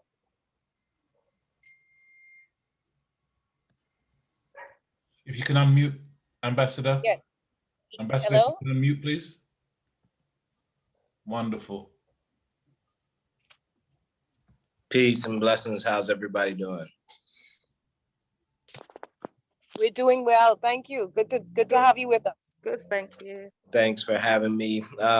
This is an extraordinary step for us, and you know, this entire movement the continent is actually on right now. The trajectory that is happening, not just on the continent, but in the diaspora, the sixth region, this economic communities that is now taking leaps and bounds to create opportunities for us to build trade and create the intercontinental network that it takes to financially and economically build the continent and our people. Myself, I'm the CEO of Made in Africa Project.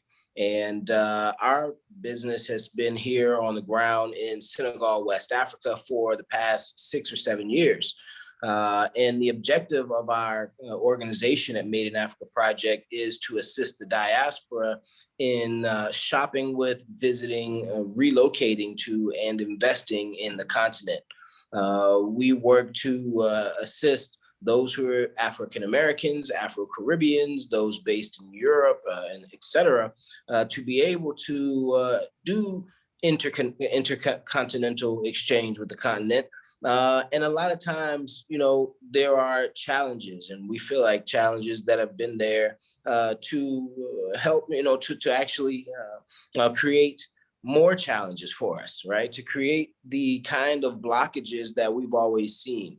And so with the creation of things like the Lumi, with partnerships like the one with Swiffin, this allows businesses like ours and our clients and our members anywhere in the world to continue to build as we would like to, without the old challenges. And so these new solutions are welcomed by not just ourselves, but also those among our shopping base, those who are looking for alternative solutions to shop with the continent outside of the regular banks and the regular systems and payment processors that have posed many disruptions.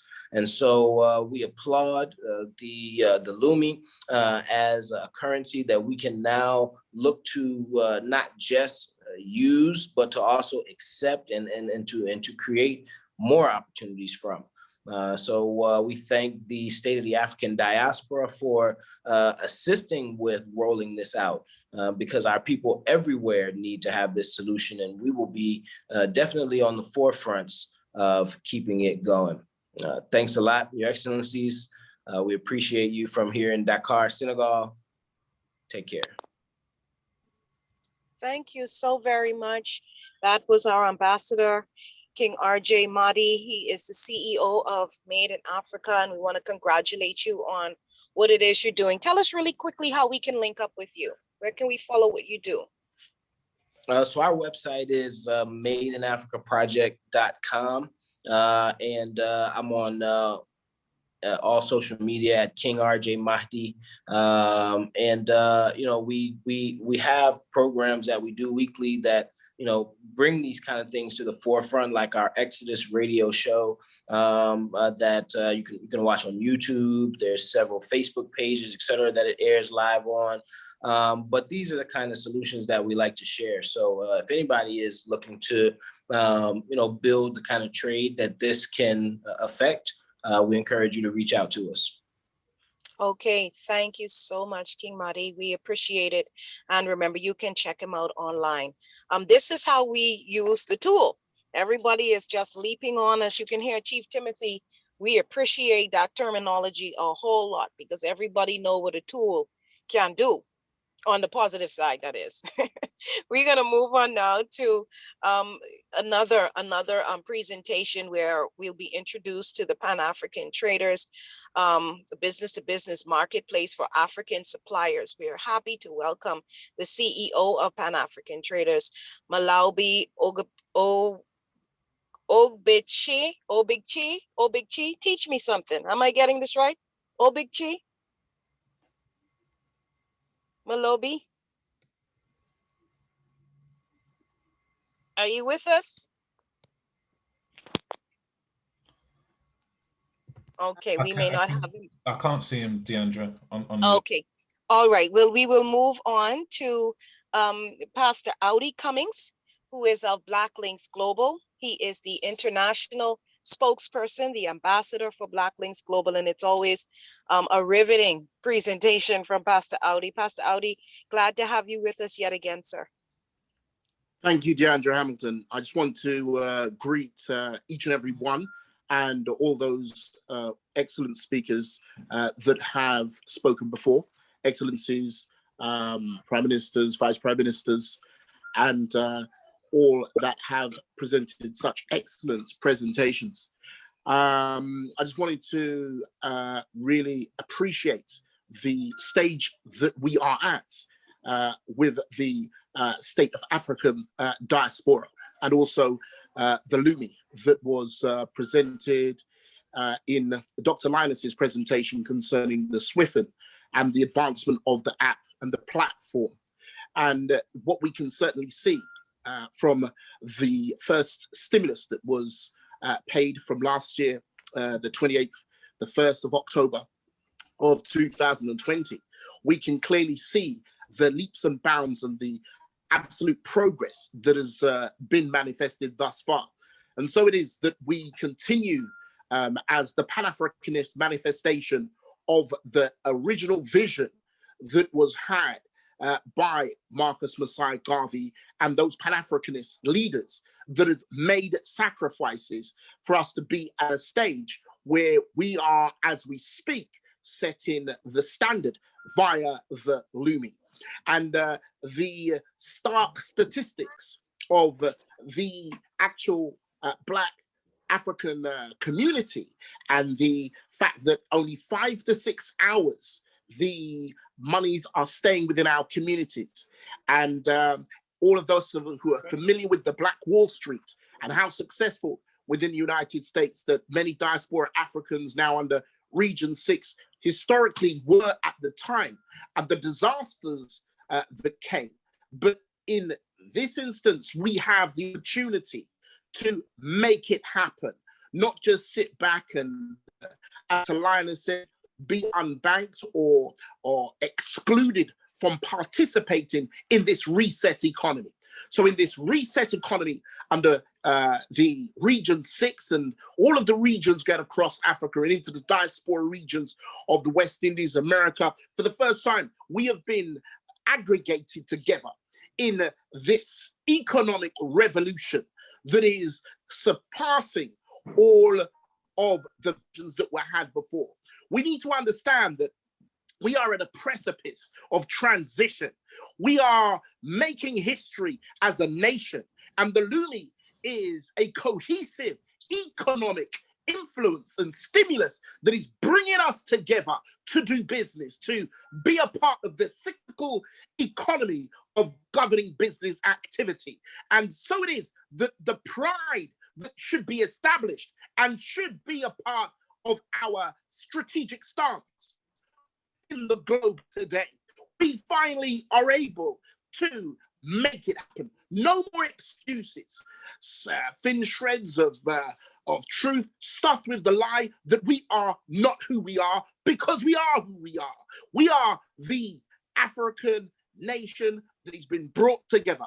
And when we look at the genius of Chief Samako Timothy and what he has ingeniously been able to achieve in regards to the making of this superior currency, and when compared with the fiat currencies of the other countries, we can see that we have got off in this Olympian race with an advanced and an elite position. So it's now down to us. It is loads of people doing a little, making an absolute gigantuan much.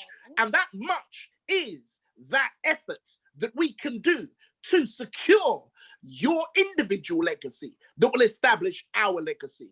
The capacity is there. Who don't listen? The capability is there, and the ability above all is there. So this is our time, and this is at the intersection of capability, technology and the Lumi that has been charged and at the vanguard of Diaspora. And so as the Black Links Global Ambassador, we have the biggest directory of businesses we are making available. And you're able to come onto the Black Links Global website in order to see all of the goods and services that you are able to utilize with your Lumi. So it's not only the black economic power, but we also have the services and goods that can be purchased in this absolute revolution that has moved us from victim to absolute victor.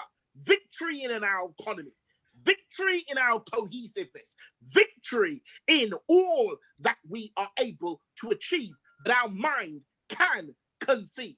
And the conception of a vision of a business. And so with the individual stimulus, we can participate, the $100 every month, once signed up onto Dr. Linus's platform, Swiffen platform, and the superiority of the actual use, so ease of use, and the training that we can access, and the economic digital currency of the Lumi is exciting because it's worth 4 grains of gold, and it is backed by the solar energy power. And so it is that we also have so much support, and it's just for us to be able to conceive and then achieve. And if you knew that you could not fail, what would your hopes and your dreams be? Because if you are not doing it, that means you do not believe.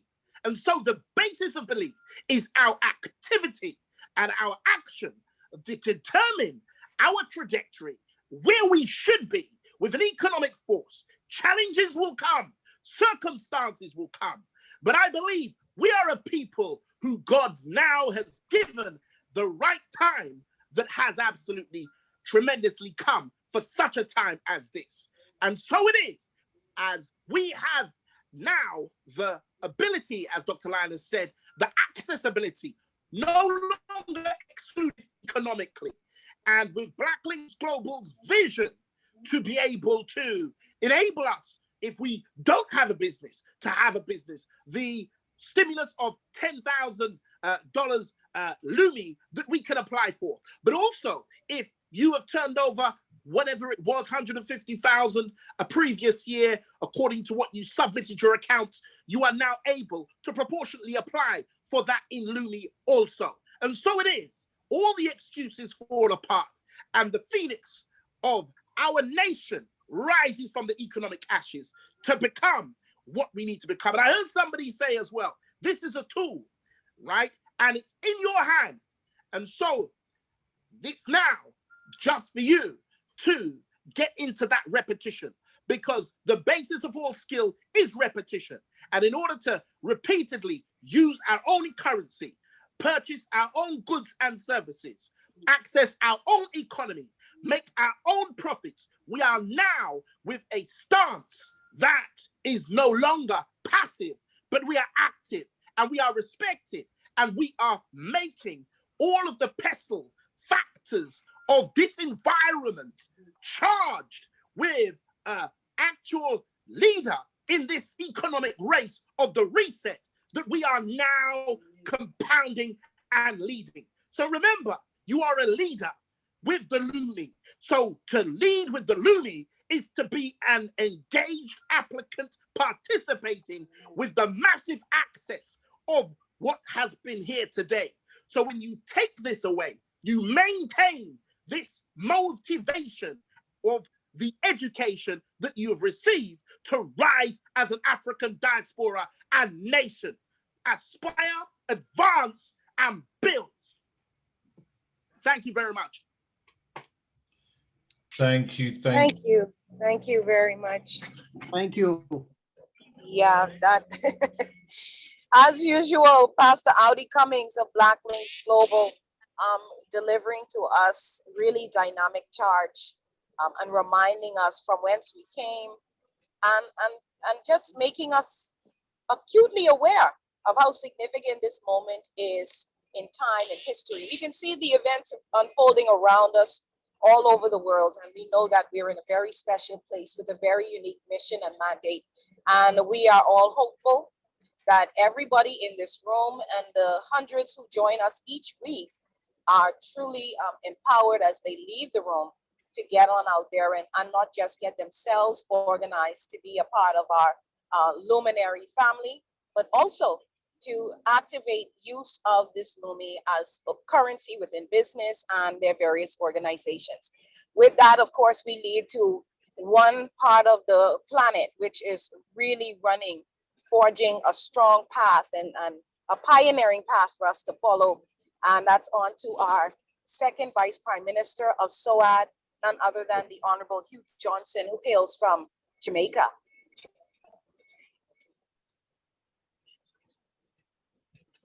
Honorable Hugh.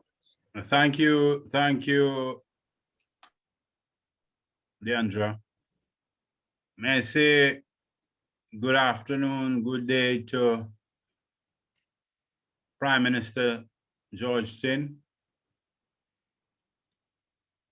Chief Timothy, Vice Prime Minister Keturah, Brother Linus, and all the well-wishers that are joining us today for this event. It is often said that you can't expect to win the lotto if you don't have a ticket. It will be foolhardy to thinking of winning without having a ticket. This is your opportunity to get your ticket. That ticket is getting registered on the Swiffin platform to join the throng, to join the group, that we may be able to trade among ourselves and to do business. In PM's speech earlier, he alluded to the fact that research has shown that in the Chinese community, when a dollar gets in there, it remains there for close to 30 days. Unlike the Black community, when a dollar gets in there, it only stays for 6 hours. And it's because they understand the dynamics of building an ecosystem, building economic base in their local community to engender growth and well-being. So God has given Dr. Linus the wit, the foresight to develop this platform that can reach to the length and breadth of the earth. He has given Chief Timothy the ability and the insight to create this dynamic currency that is revolutionizing the world. He has also put Prime Minister Tin at the head of this noble organization that are far-reaching throughout the length and breadth of this earth to organize people in a seamless way that will engender that growth. So, with all their creativity, with all their blessing and their ability, it would come to naught if you as an individual choose to ignore that call to join in this group and swell the throng, because we often see and hear of the proverb that says, in the abundance of water, the ignorant will die for thirst.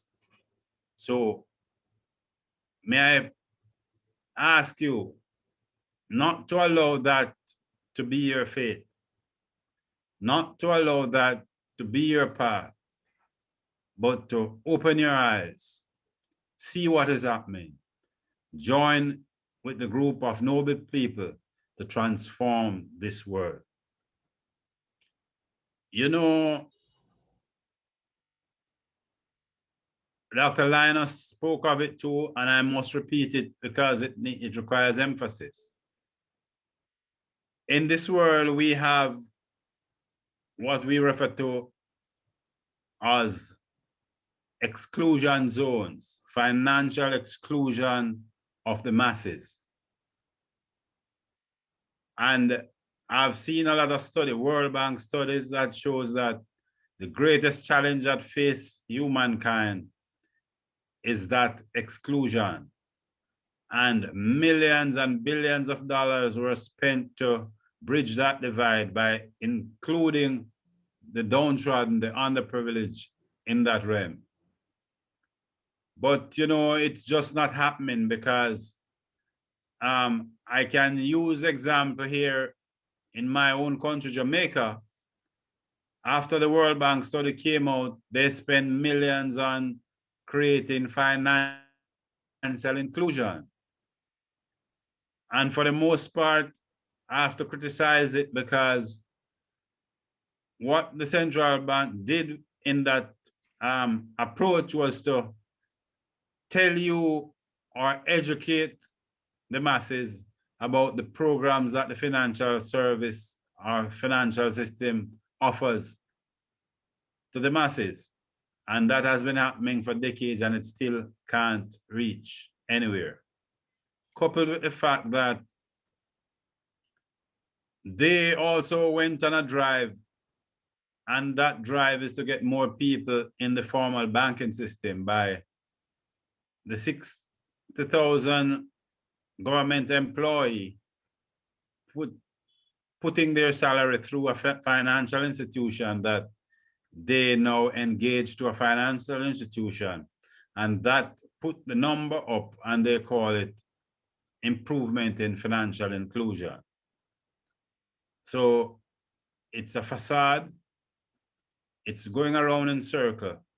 And this system that has been created by Chief Timothy, by Dr. Linus, and now being spread by SOAD is a reversal to that order, that old order that has not been working for decades. And it's one,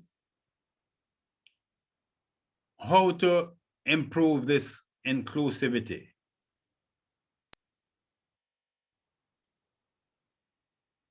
And this approach that we are taking as it relates to this central bank issuing resources to the grassroots is the only sustainable way, because central banks before, they have joined the group of issuing resources to other large banks and also the connected few wealthy. And they are practicing the trickle-down approach, which has never worked and will never work. This approach that we are taking is the bottom-up approach. Give the stimulus to the grassroots, allow them to spend among themselves, and it will eventually reach upstream. But it is certain that you will have some interaction at the grassroots level with these resources. So without laboring the point, I would want to say to you that get involved, get on board, and the more of the grassroots that has come together on the system to do trading among ourselves, is the better we'll be able to create generational wealth. And as Chief Timothy said, we normally think in 5-year span or 4-year span, but it's time for us to stop doing that and to think in 100-year span, 200-year span, 1,000-year span, so that we will create and generate the wealth that will sustain our children and grandchildren to come, and stop with this quick fix that has not served us well for decades. So in closing, may I reemphasize that I'll ask you to get on the Swipping platform receive your monthly stimulus, trade among yourselves, and let us build the base, because together each achieve more. Thank you. Thank you, Honorable Hugh Johnson. He's our second Vice Prime Minister. A lot of mighty things happening under this man, including a really pioneering push in Jamaica as it relates to establishing the Lumi, not just among SOAT members and citizens, but also within the business community and philanthropic community of Jamaica. Congratulations on your efforts there, Honorable Hugh, and I'm sure by next week you're gonna have an even bigger announcement for us. Is that correct? That is correct. We move to bigger and better things as the day goes by. And I may say that we have a tendency of saying that the stars are lining up, but we should stop that, because the stars, they have lined up. So we just need to fall in place. God has done for us all the things just for us to finish the work. He has no other hands than our minds. So let's do it. Thank you. Thank you. Thank you very much. At this juncture, we want to open the room to question and answers. And I'm going to ask at this point, because I'm still not in full position to make sure we get those questions in an orderly fashion, meaning in terms of when you may have put your hand up, raised your hand, entered your question into the chat. And you can do that at this time if you have not. I'm going to ask our Minister of Communications, Honorable Dennis Phillips, to help me on this.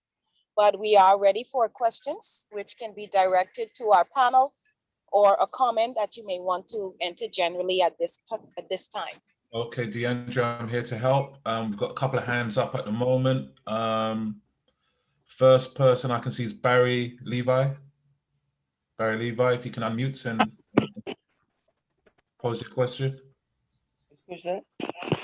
No. Yeah, this is the guy question the African thing, right? No, that's Dennis Phillips. Barry Levi.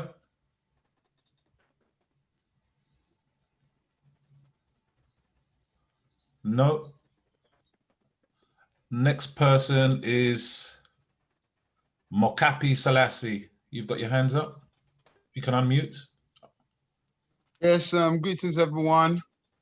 Once again, some great presentations. My question is that I saw something from a statement from the Maroons pertaining to the Lumi and the chief. And I just wanted to know how true that is and what does it mean for the Lumi. I hope he knows what I'm talking about, but I saw a statement saying that the Maroons were disassociating themselves from him and the Lumi, and will open up their own banking system or something like that. So I just wanted to know how true that is and what does it mean for the Lumi. Thanks. Greetings. Hello, greetings. Thank you very much for the question. I'm certain it's a topic that's been on the minds of many people, and I won't take long to belabor the point. First and foremost, as Maroon Secretariat, the voice of Accompong does not speak for all of the Maroon territories, but admittedly, we do have a new colonel in Accompong, and he has decided to take a different opinion on the risk factor of continental Africa and its relation to the Maroon community, and the risk factor of the diaspora and its relation to Accompong. I do not see Africa as a risk.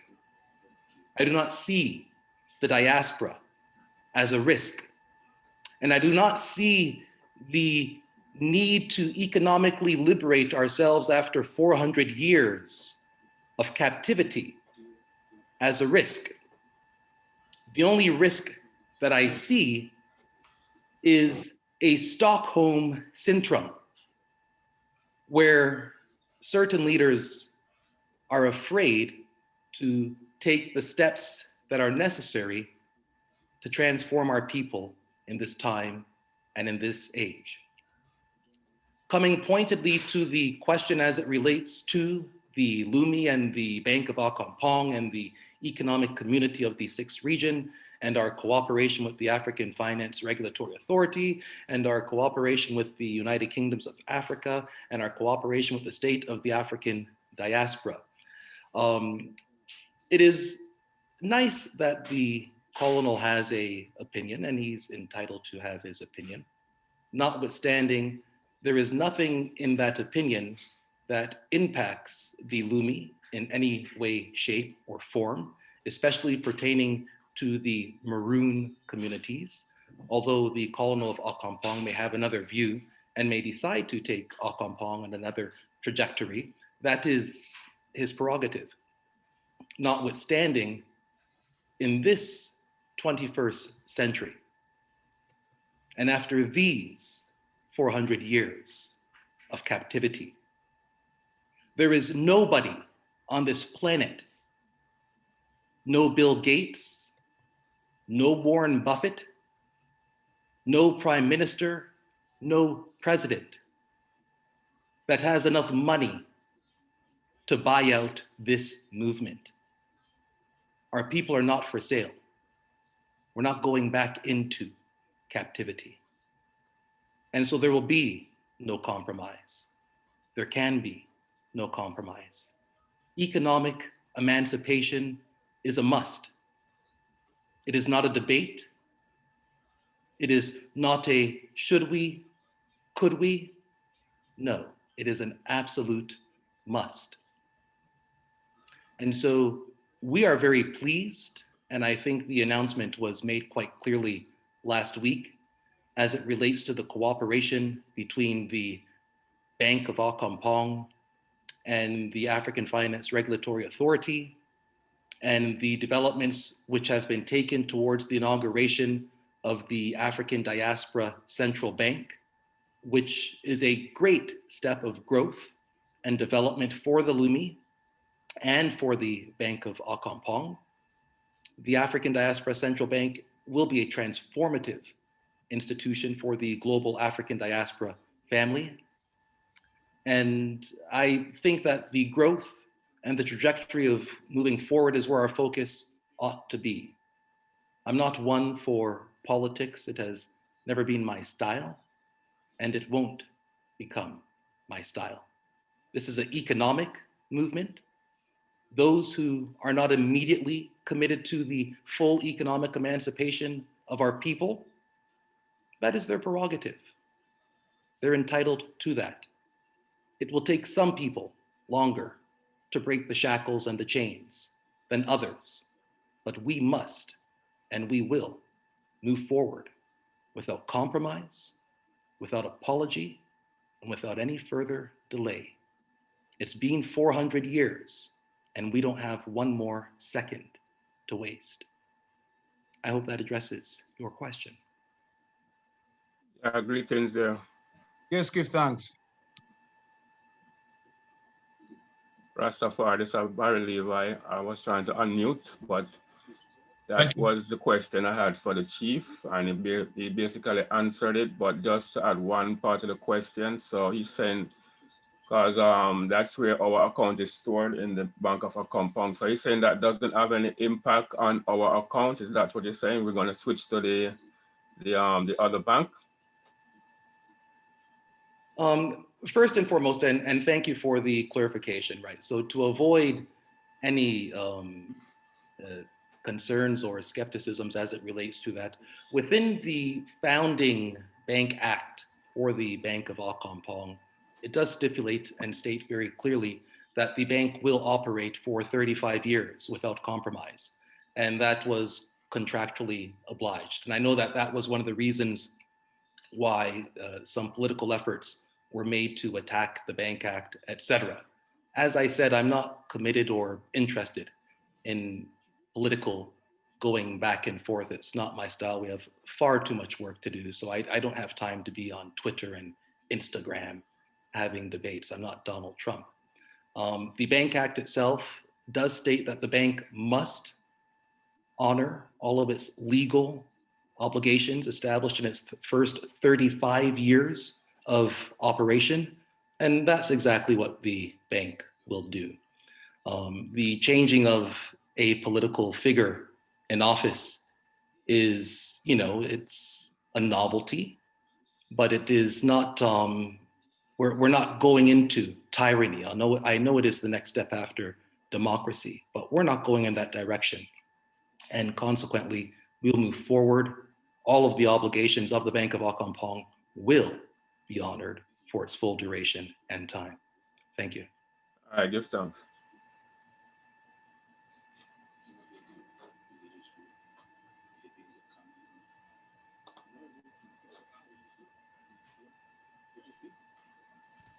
Okay, I see that we have Pauline. Yes, thank you. I was just waiting. Pauline. I was waiting for someone to call my name, so I don't want to jump the queue. So thank you very much.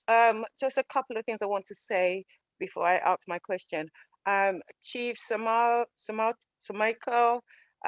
Dr. Linus, each and every dignitary on this platform, I just want to say thank you. Yeah, because Chief Timothy, you've just opened my eyes. My light just went on because I thought I was always under understanding that democracy was something good. Okay, but having you explain it and break it down for me, we are not treated nowhere than the way we should, and the aristocracy and the meaning of it puts you in the mindset of gold. And as you say, if you can't think of like gold, think like silver. Okay. Thank you, Dr. Linus. Absolutely wonderful presentation. It's just a quick question, sister.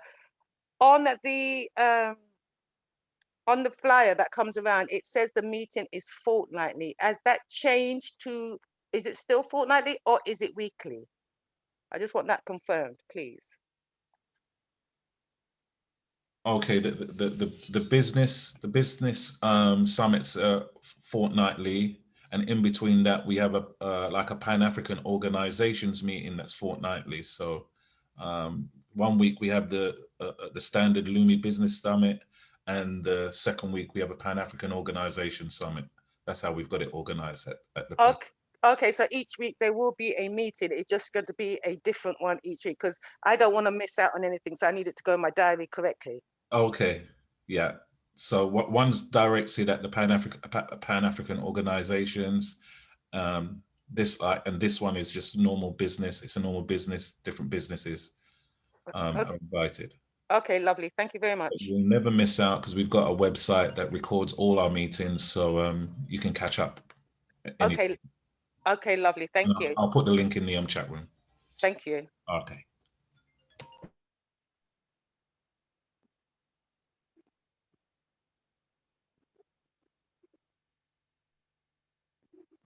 Lop, we've got Lop, who's the next one who's got a question. Lop, you got your hands up? Yes, sir. Yes, hello. Can everyone hear me? Yes, we can, Lop. Yes, we can. Okay. I really want to thank everyone for being here, and I really appreciate the presentations for today. But my worries go to Dr. Linus. At one point in time, because I do sell furniture, so I generated a QR code for my clients, my customers to scan and do their payment in exchange for their chairs. But after doing so, my account was blocked. It's almost a month now. So since then, I've been unable to try my account. So on very many attempts, and it has not yet been solved. So I don't know. I wish I could be of help. Thank you. Hello. Yes, hi. Dr. Linus, will you take that? Sorry, Deandra, I was actually speaking while on mute. Yes, we will look into that immediately. Okay, thank you very much. Post your ID and we can look into it. Okay. And I'll Okay, also post my number so that if you need to reach out, you can reach out. Make sure that it's sorted out. All right, thank you very much. Thanks. Okay, wonderful. Thank you for your question or bringing your concern forward. Farouk Malik, are you next in line, Farouk? Yeah, Hi. can you hear me? Yes, we can. Go ahead with your question or Okay, comment. thank you very much for this opportunity. I would just basically, actually a few of the people that spoke before me has kind of like stolen my thunder and they've kind of got some of my questions answered. I thank you for that anyway, right? Because I mean, I came in late and I missed the presentation in regards to how we can exchange Lumi and getting the QR code, but I suppose I can pick that up later on. And am I correct to say that all these sessions are recorded so I can go back and watch it again? Yes, sir, that is correct. Okay, that's brilliant, right? And all I have to say after that, right, is that since I've learned about the Lumi, for me, my light went on straight away, and I thought this was a brilliant, brilliant, brilliant idea, and it's a long time coming. I want to personally thank everybody involved, right? Especially Brother Right Honorable Timothy McPherson and everybody involved. I can't remember everybody's name, but I'd like to just reach out and thank everybody for this. And I'm already part of a group that is organizing a personal, like a sign-in date, so helping people to actually sign up for their Lumi account. And I'll be doing that on Friday. And as I said, the interest is growing, and I really want to sort of like express my thanks and gratitude to everybody involved. And congratulations to everybody. Thank you very much. Thank you very much. Thank you, Mr. Farouk. And I think now we can move on to Ras Yannick Ali Bay. Yes, First, I want to say greetings in the name of His Imperial Majesty King Selassie I, and I want to say hail Queen Nani. And I want to say hail King Kojo, and I want to say hail King Taki, and I want to say hail King Aponkom, and I want to hail up all of my African brothers and sisters. As a matter of fact, I'm just going to hail the two people on earth, mother and son, because there's only two people on earth, mother and son, first and foremost. Yes, Rastafari, because every man is the son of a woman, every woman is a mother. So we are all mother's son. See, check this out now with all due respect. I want to say enough respect to the minister, I want to say enough respect to the doctor, and I want to say enough respect to the financial creator. I also want to say enough respect to all my people in Jamaica right now, in a Ponkom town and around Jamaica, and all my African people, wherever you are worldwide. Peace and paradise. See? No. I am in California right now, representing the Maroons.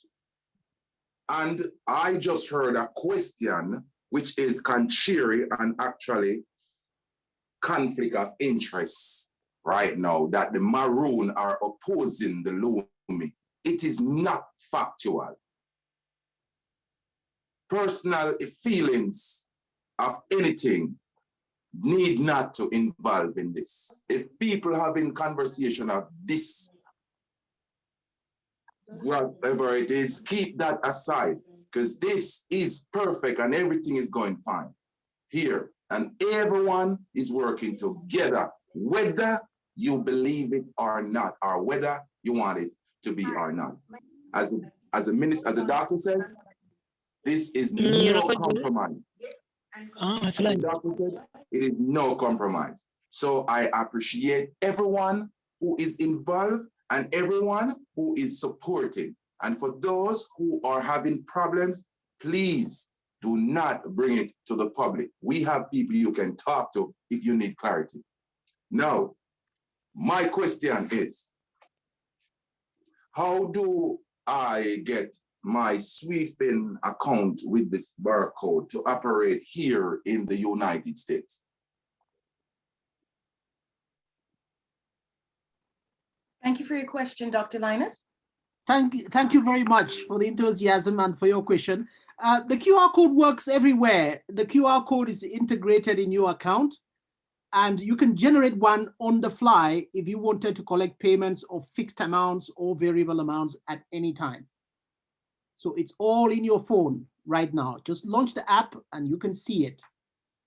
I have already seen that, doctor, but I need to pay with, I don't know how to use the app, how you to use the QC code to pay anything or to transfer money to like in other app like the cash app or like my bank account, because I have a US bank, but they're not upgraded to work with this as yet.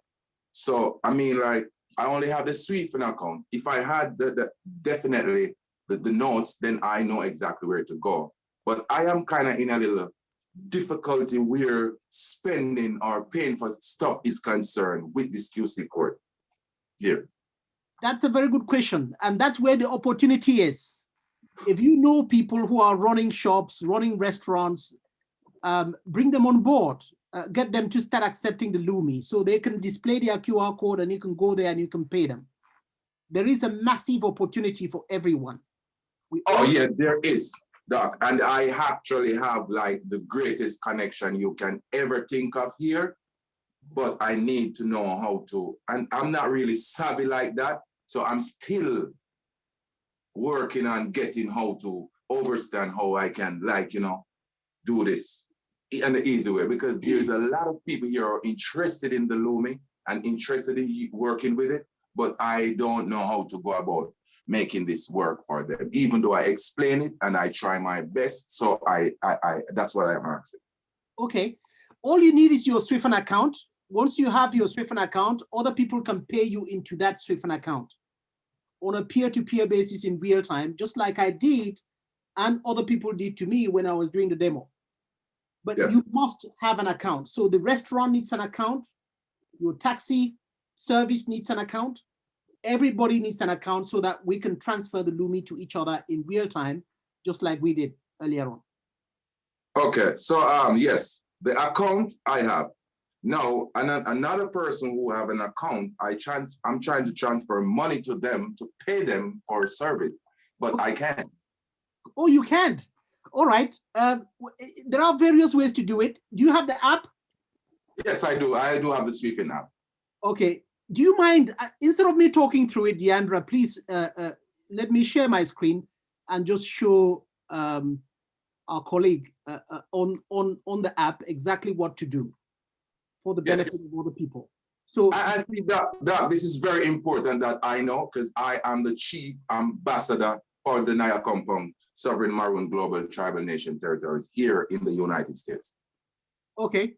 So I actually got my credence letter here about to send it out and the declaration and all of that to the Secretary of State and all of that. So I am representing all the Africans here from the island, Atlantis Island. Great. So do you see my screen with the app? I can actually, no, I only see myself on the screen. Okay, let me share. I am sharing my screen though. Okay, let me just go over. Can other people see my? Yes, I can see. I can see your screen. I can see your screen, Dr. Linus. And you can see the app. Let me Yes, I can see. Maybe Yes, doctor, I can see the screen. Maybe you need to. Maybe you can. Maybe you have it on a small screen. Maybe you need to go full gallery or open your screen. Let me share only the app. Is that better? Yeah, no, I'm not referring to you, Dr. Linus. I mean, I'm thinking that maybe can't see the screen because he may be on a smaller screen. Okay, you know, your screen. I think you're all right. I think you're all right. Let me see that screen again. Let me see your thing again. Could you go up a little bit? Go up. Okay, so that's my problem, Doc. Go back to your screen. Okay, I'll go back to my screen.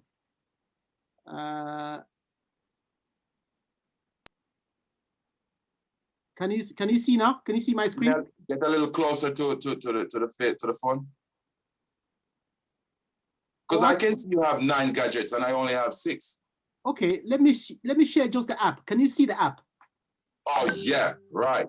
So I don't have receive payment. I don't have make payment. I don't have payment requests. And I don't have marketplace. I have my purchase. I have buy GBX. I have GBX payment link. I have the local payment link. And what's that? What's that last one down here with it? I know. What you have described is an account that is still awaiting to be activated. So once it is activated, you will be able to see this. Okay. And to make a payment to somebody else, you just click make payment. And then you can find the person. What's your name? I have 2 different names there. I got Rasganik Alibi and I got Rohan Shepherd. Rohan, is it like? Let me send my it's Rasganik Alibi. Sorry, how do I spell that? RASGANIC. RAS? GANIC. Just as it sounds, Dr. Linus. NIC, like that? Is that right? Yes, like that. Yes. Yeah. Okay, then I can click find and hopefully I'll find you. Yeah, man, you can. You're definitely supposed to be able to find me right there. There you go. And so I'm going to send you one Lumi, okay? And then we can take a look at your account later on and make sure that it can be activated. So yeah, man. Your account has not been activated yet. Okay, because see what I could be able to take in, Doc, I need this to activate because this is my way of making things happen for my people in the islands. I just received payment of. We will look into that and activate it as soon as possible. So back to you, Diana. Let me stop sharing my screen. Okay. All right. Thank you so much for that. Oh, Doc, you're the best. And let me tell you something, guys. Listen, let me tell you something, guys. I want you all to know that, listen, this work is not done and I still need a bigger assignment because I'm not going to just sit here in the United States of America like I'm a tourist. I need work to do and I need a team to work with me. Okay. Perfect. Yes. Rasganik Ali Bey, like Dr. Linus said, we really appreciate your enthusiasm. We got you, brother. We've got you. Yes, Okay, thank you so much for that. Okay, we're going to move on to another question now. Tawalde, am I pronouncing your name correctly? Tawalde? Yeah, you mean Tawalde. Tawalde. Yeah, Brian. This is Micah Dunn. My son has a question. He signed up. Micah, ask a question. Oh, how you doing? I signed up, but then I was trying to sign up as a business under my EIN, but it wouldn't allow me because it was the same information, personal information. So it wouldn't allow me to do 2 accounts, or a business account and a personal account. No, with the same personal information. That's fine. Was that for your ID, for your national ID, the ID number? Yes. All right. If you are creating a personal account and a business account and you're using the same ID, just put a dash at the end and put an X, and then we would know that it's an ID that has been used somewhere else and we can check. Okay, thank you very much. Thank you. All right. All right. Thank you very much. Thank you. Okay, let's move on to, is Kathy next or Jonas? I'm not certain. Kathy, were you with your hand up, or was it Jonas that was next? Well, I don't know the order, but I can take the next slot. Yes, go ahead, Kathy. Go right ahead. Thank you. Yeah, I might have missed it. My question was straightforward. How long does a pending account take to be approved? I signed up last month on the 26th. So I was just wondering, I kept on checking it just to see how long it takes for the approval. We have a team that's working very hard and tirelessly in the background, doing their best. But what I have noticed is that sometimes it's not first in, first out. So we are fixing that and trying to address any backlog. It shouldn't take more than a month for any account to be activated. If you post a number, we can look into it for you, okay? And please remember there is a support portal, which is platform.swiffen.com/help. Or when you go to the website, you just click on help and you can post your request there. We have more than 35 people online that will be able to answer your questions in real time.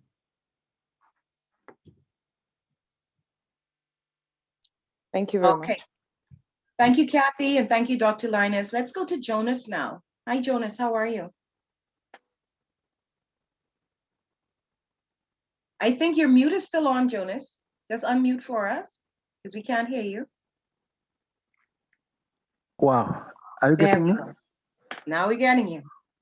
Thank you so much for the opportunity. I give honor and thanks to all the hosts and honorables and the king and everyone. Even if the queen is not around, I just give honor to her. And my question is, are you getting me?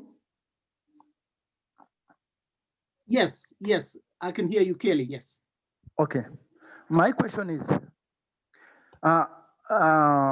previously I worked in the system of this world. And most of time, the European Union and all the American system, meaning the federal system, is always working against Africa system. Whenever they see any wise thing from Africa, they plan to assassinate and to destroy. Now, in this Lumi, from the time we started, I can see it's going very far and it's giving a lot of good impression, and also it's giving headache to the opposition. Now, in this case, what are the plans do we have for the security of our people and also our plans in this particular time for protection? That's my question.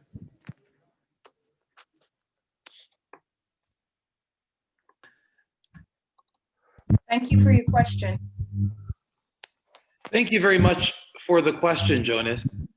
I guess if we were to start publicly articulating our security plans, then they probably wouldn't be very good for security anymore. So I'm going to ask that we, and hope that you accept that we bypass security-related questions. Thank you, thank you. And give us your details, please. I would like to see your details in the chat, please. Okay, I'll post it. Okay, thank you. Thank you very much for that. We're gonna go to Teaser now. Hi, Teaser, you're still with us?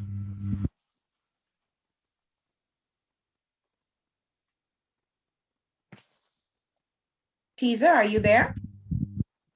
Okay, let's move on to John Mabanga, and then we'll come back to Teaser, maybe stepped out. Hi, John. Hi, how are you? Great, thank you. How are you? I am good. Great. I have a question. I've recruited a lot of people around Africa, Nigeria, South Africa, Malawi, Zimbabwe, but they are not appearing. I don't know why. You said, what did you do? You invited them? Yes, I invited them.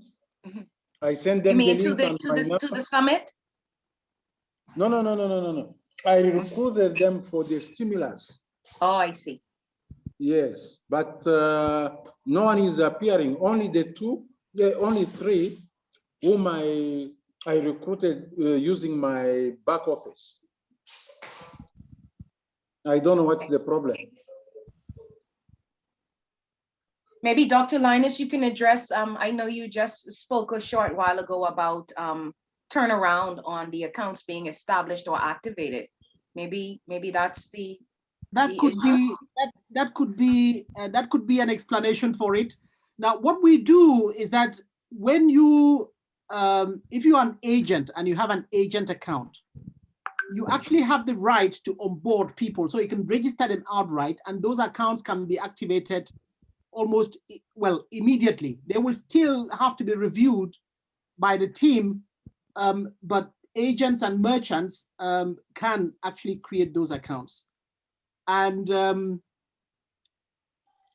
what we ask you to do is you need to log into your account and actually create the account in that process. When you do it like that, it gets automatically assigned to you, and you can see it as assigned users automatically.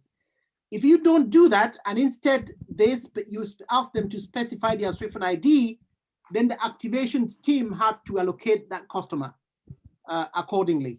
And so that follows in line with the activation process. That will happen without a doubt if the correct referrer ID has been provided.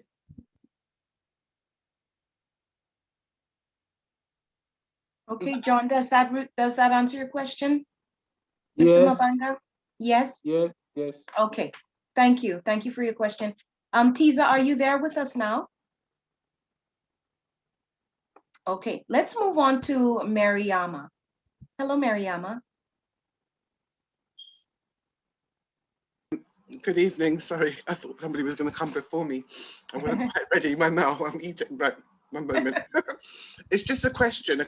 Somebody's asking me, because they haven't got an account yet, but I've invited them to the meeting. They want to know how many businesses are already registered, to, trade in the Lumi.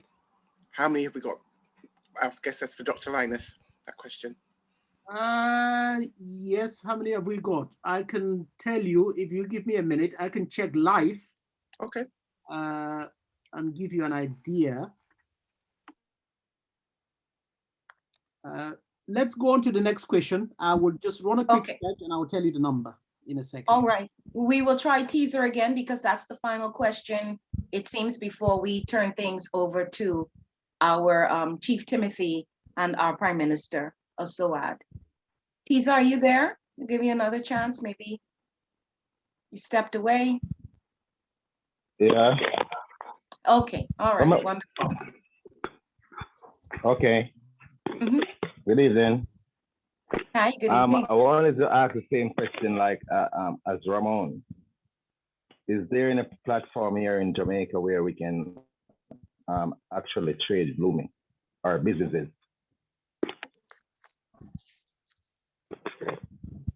Thank you. We will have that question addressed. I don't know, you want to maybe take that, Honorable Hugh Johnson, or is that for Dr. Linus?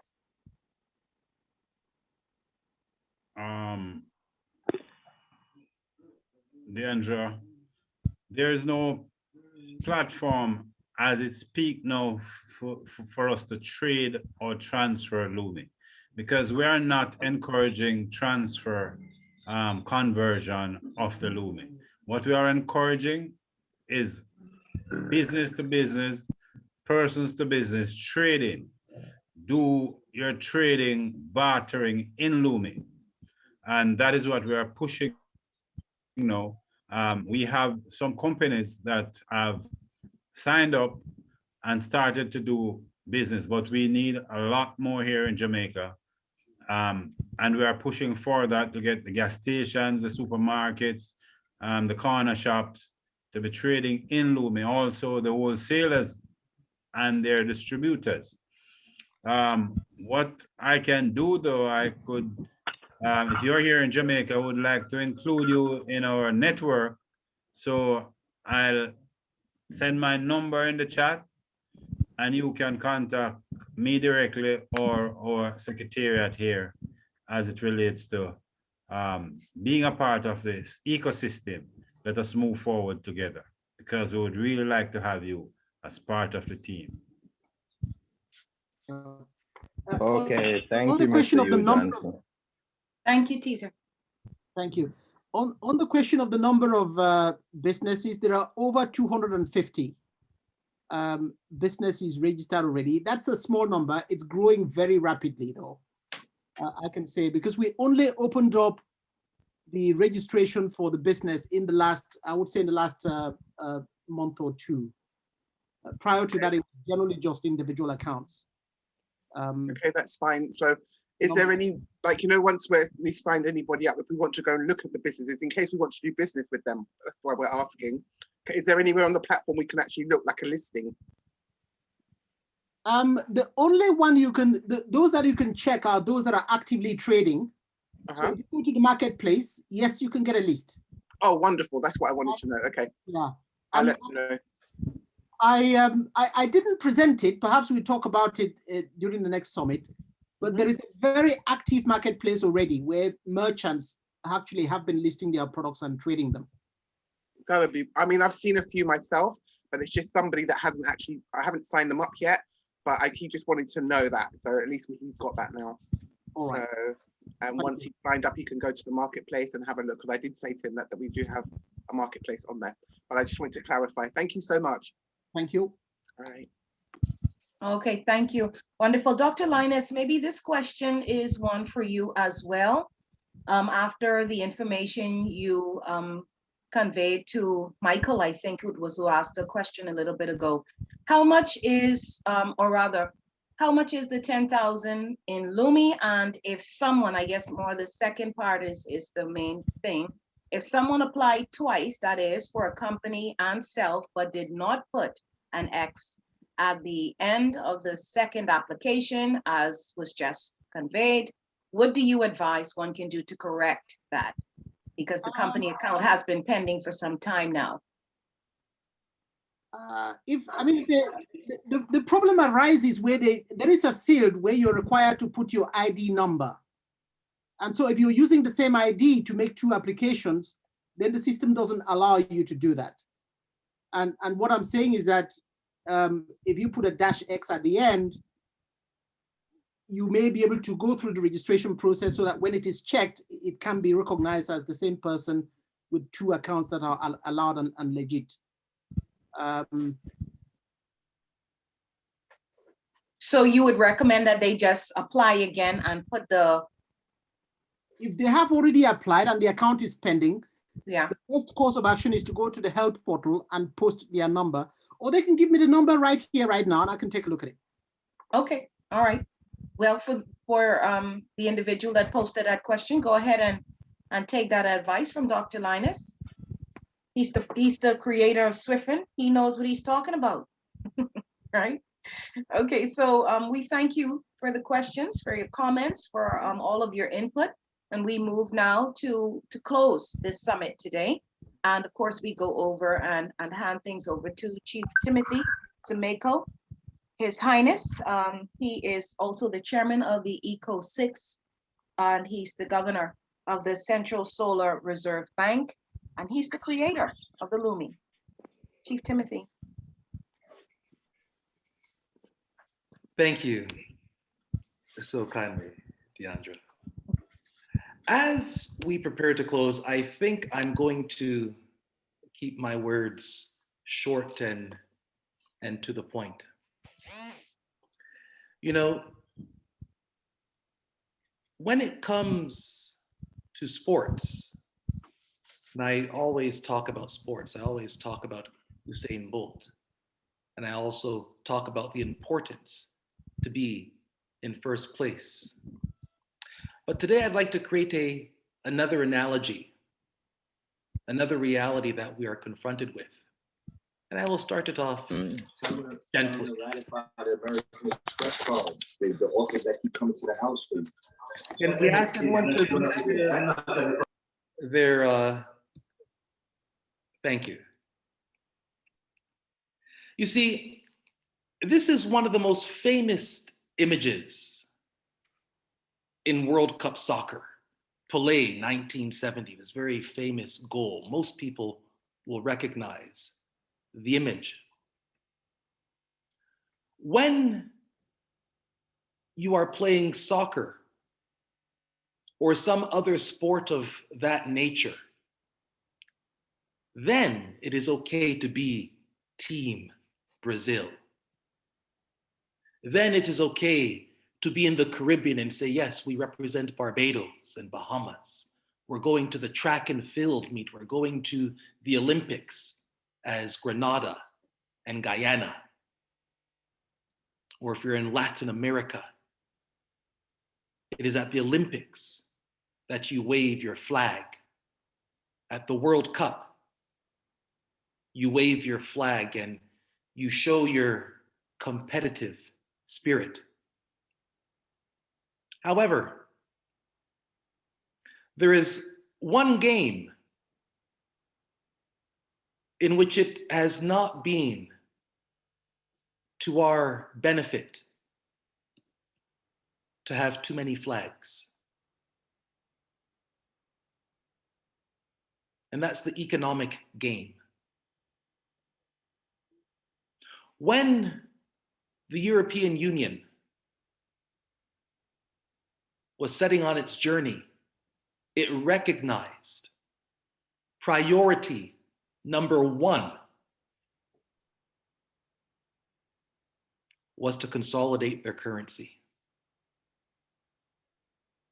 That euro became the emblem of their economic flag.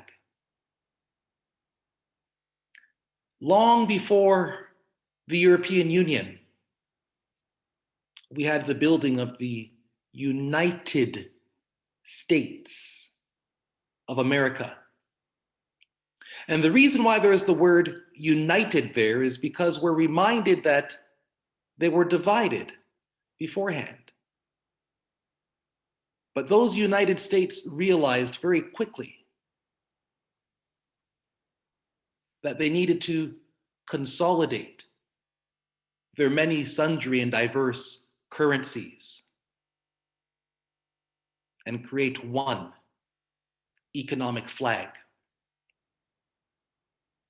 The success of destroying and subjugating the African family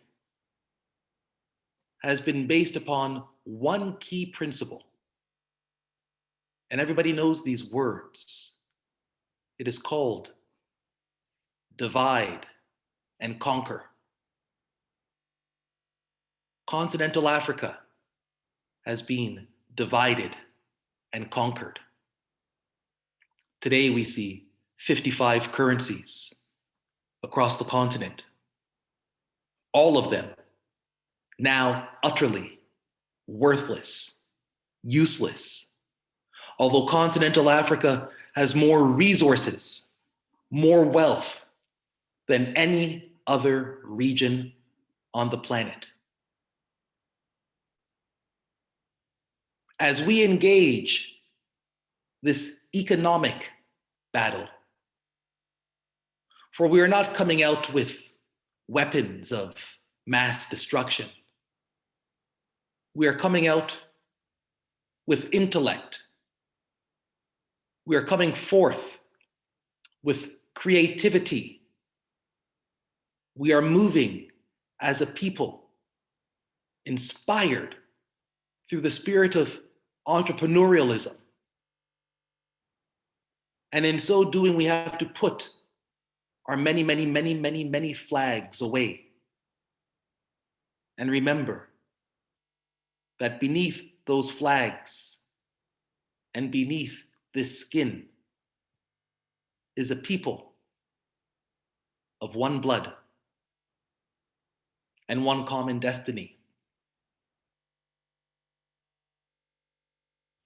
And so the question is not, how do we convert Lumi? The only question is, what can you, as an individual man, as an individual woman, as an individual king, as an individual queen, as a spiritual being with economic obligations, What can you do in your immediate space, in your immediate presence, to take our economic flag and transform our economic condition? Because in this reset, we will not relent.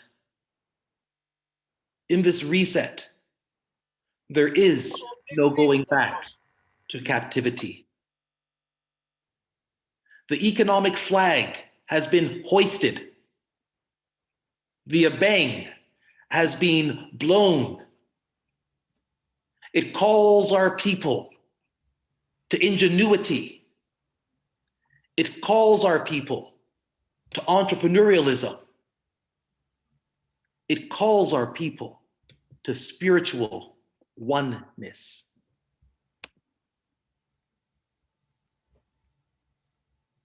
The abang shall not cease to be blown. That spirit of Queen Nanny of the Maroons, that spirit of Shaka Zulu shall not cease. We shall win this economic battle. And indeed, I've said it many times before, we are already in position number 1. But we must transform our mind. We must transform the way that we are thinking as a people. You are leaders of business, leaders of industry. It doesn't matter if your business is car manufacturing or looking after 2 pieces of yam in the earth. Your business is your business. And the Lumi is there as a tool for you to accelerate in your business as a community and as one people working towards one cause of economic emancipation and liberation. Who can stand against us in this 21st century? Why would we hear any words of turn back, go back to captivity? Why would I do that? No, no, no, no, no, no, no, no, no. This freedom is not the freedom of democracy. This freedom is the freedom of promise. It is the freedom that after 400 years of captivity, we've been promised an abundance of wealth and prosperity. We've been promised to come out of a condition of captivity. And so we hoist our economic flag and embrace the promise of a new era, a new age, a new light, and a new hope for the global African family. Blessings and powers to you one and all. Good night. Thank you so much, Chief Timothy, for those words. I think in closing now, I'm going to pass it over to Prime Minister. If you're there, Prime Minister.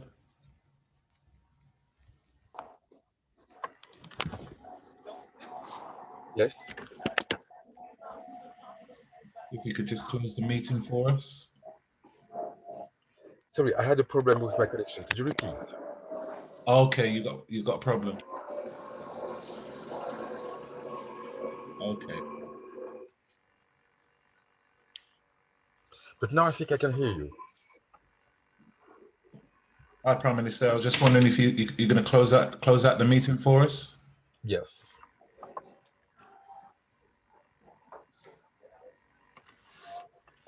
Yes. Thank you. Sorry for the technical problem. Thank you very much, ladies and gentlemen. I think you have heard many things about the Lumi. I'm sure more is coming. I think it's important for us to understand that there is no sovereignty without financial sovereignty. In the Francophone countries, for example, people are struggling with the currency, the CFA currency. And you certainly know that C stands for colony. So to criticize the Lumi, the CFA, many people do that. To criticize this currency is fine, but to replace it with the Lumi is better. We need to build something. It's not just about criticizing, but it's about building. And that is what the reset is about. We need to work for ourselves. Someone said America first. We have to say Africa first. Whenever you want to develop your country and you are using the French CFA or any money backed by the dollar, in fact, it's not backed by the dollar, it's probably exploited by the Americans, which is quite different. So you cannot develop yourself with somebody else's currency. It doesn't make any sense. If you want to develop yourself, you need to have your own currency. And we are so glad that now we have this currency to be sure that what we are doing for ourselves is actually for ourselves. We already have the free trade agreement.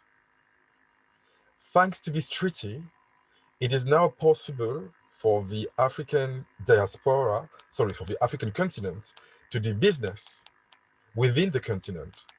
But that does not include the diaspora. Fortunately, with the new currency, it will facilitate connections between Africa and the diaspora. So that is also, like a bridge. I was saying that our mission is to build bridges everywhere where so many people want to build walls everywhere. Well, in a way, the Lumi is a bridge. When so many people were separated by history, by deportation, by slavery, in a way, we are building a bridge to make sure that this connection is actually possible. As you understand, this financial endeavor is also a spiritual matter. It is a reparation, to the least a self-reparation. The harm that was done to us needs to be repaired. The people who did it needs to repair. But we also need to repair ourselves. That's why I'm saying the Lumi is also a matter of self-reparation, to the least, which is so crucial, because you cannot expect the people to solve your problems. You need to work on it first. So you see there are many ramifications. There are technological ramifications, financial ramifications, business ramifications, but also spiritual and historical ramifications about the Lumi. So you understand that it's quite a transversal issue. It's global, and it will be more and more global.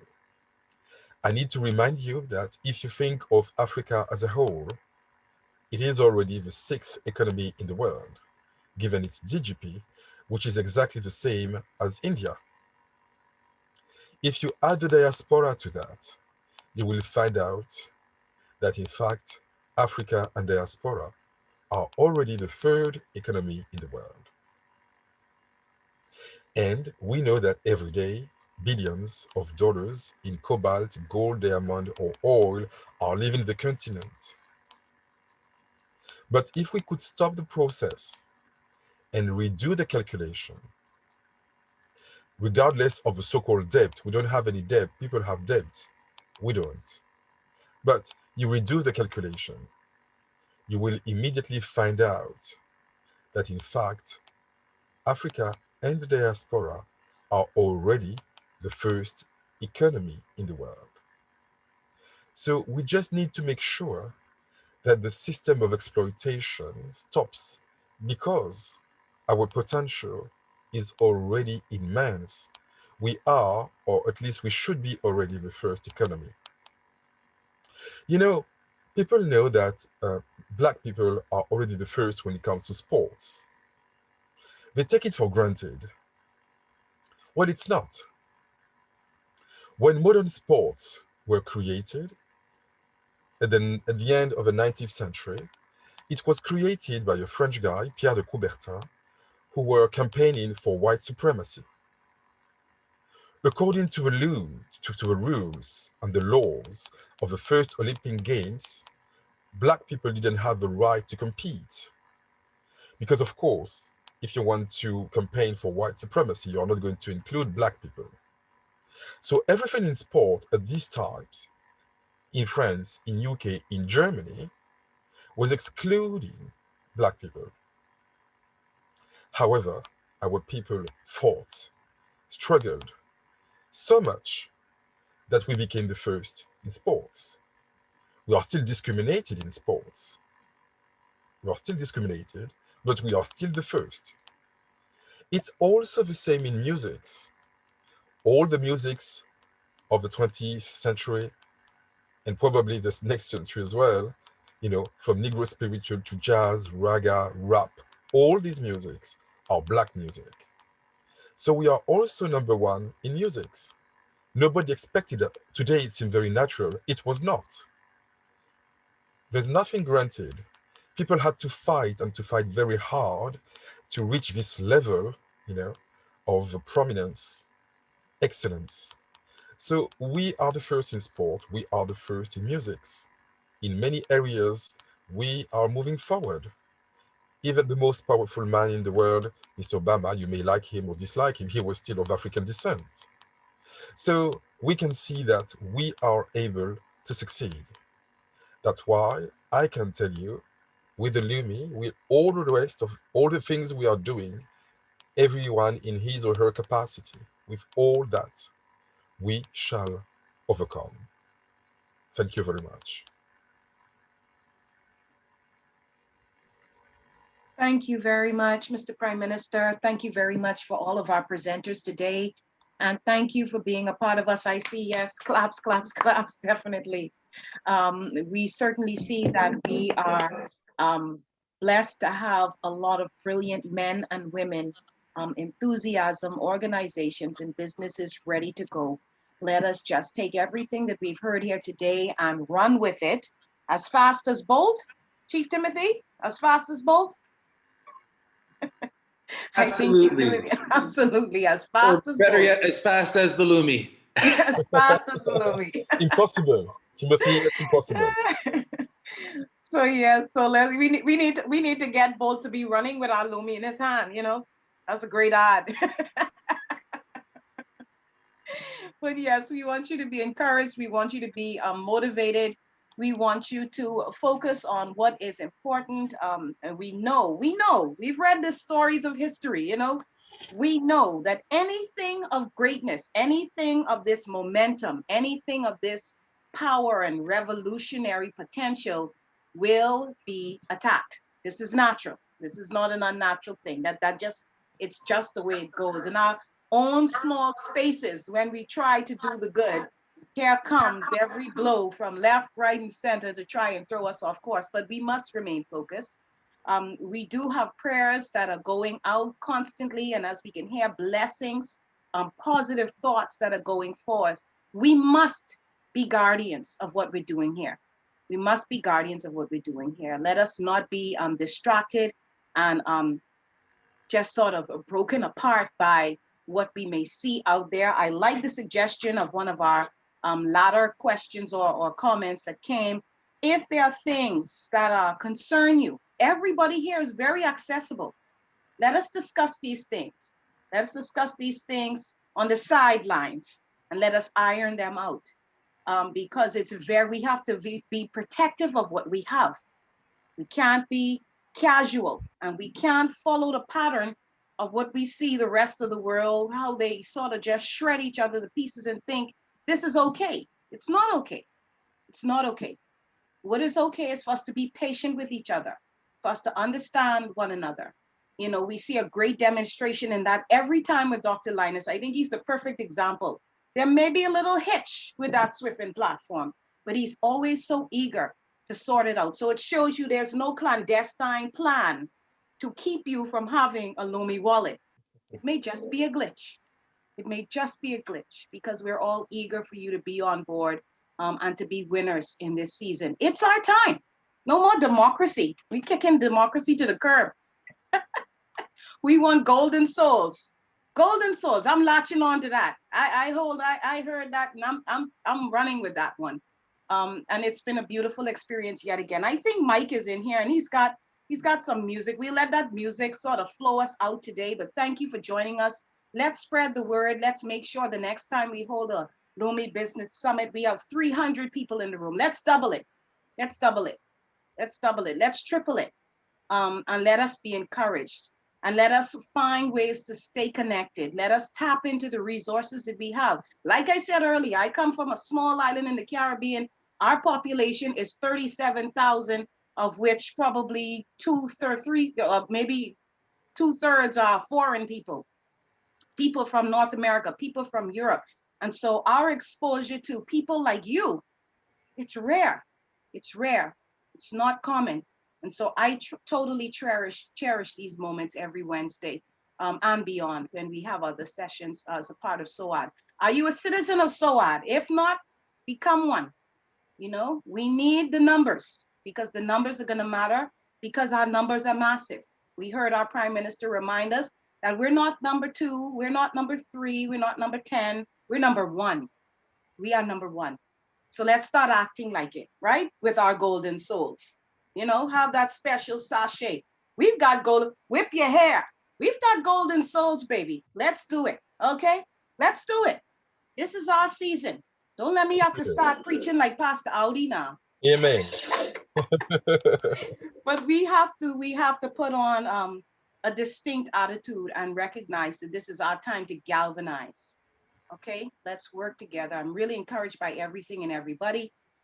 Thank you for you all joining in. Mike, I was trying to talk a bit, so if you have that song, let's hear it.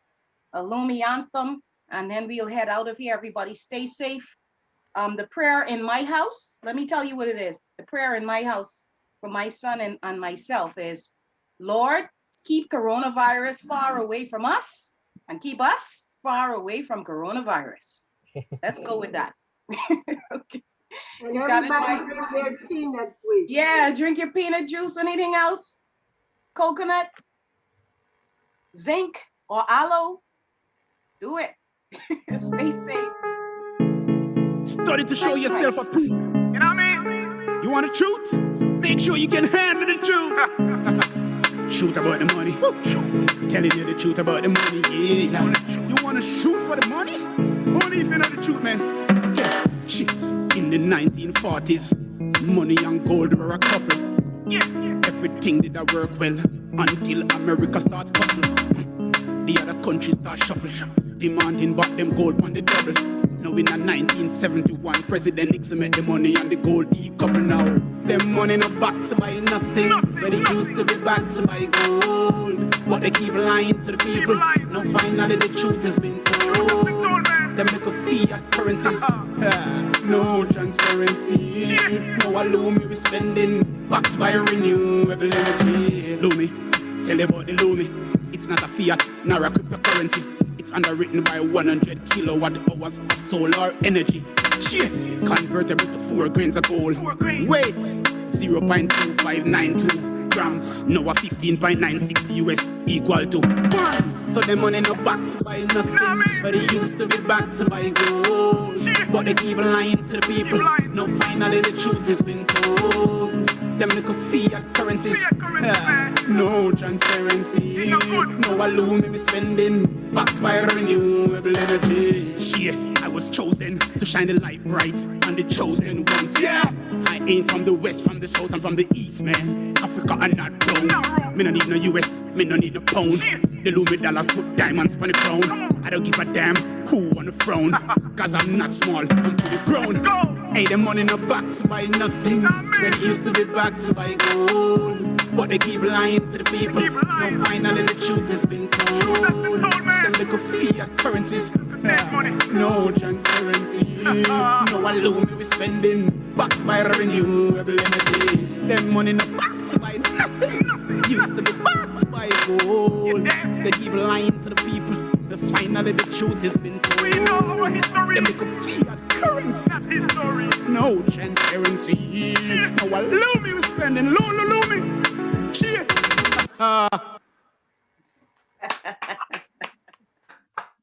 Thank you, everybody. All right, wonderful, wonderful.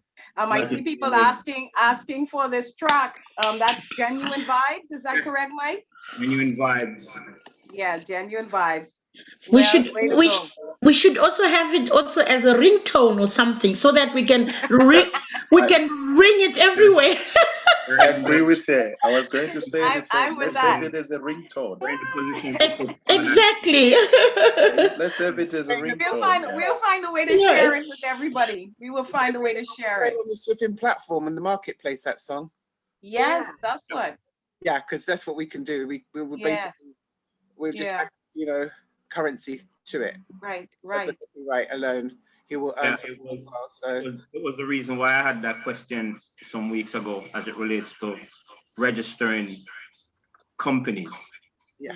Prime Minister, we need to make sure that all of these intellectual properties of these new produced by Black people is owned by patent company run by Black people, because most of our ancestors' patents were copyrighted and stolen by, we all know the story. Yeah. So I'm one of those persons who I have a whole heap of talent around me to produce just about any material. I'm also a graphics designer, but we always hesitant when it comes on to registering our business local, especially here in Jamaica.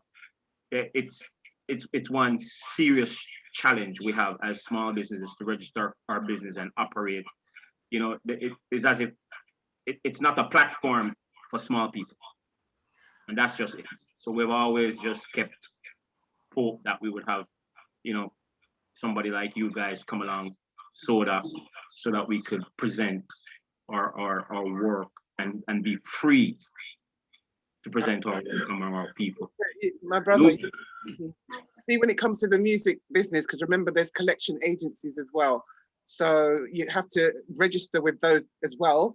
But because you have, once you're registered with the Lumi, you'll be able to get the payments made in Lumi. I mean, this is what we're here. This is what we're doing. I mean, I work in the music and entertainment industry, so I can advise anybody regarding that kind of thing. I mean, that's not. Well, the track is also available on all other digital platforms. We were trying to, you know, desist from doing that. We were trying to see if we could just hold it and keep it just privately owned by Soda and the Lumi Encore. But you know, it goes Lumi. Genuine is also a farmer, so he does farming and music.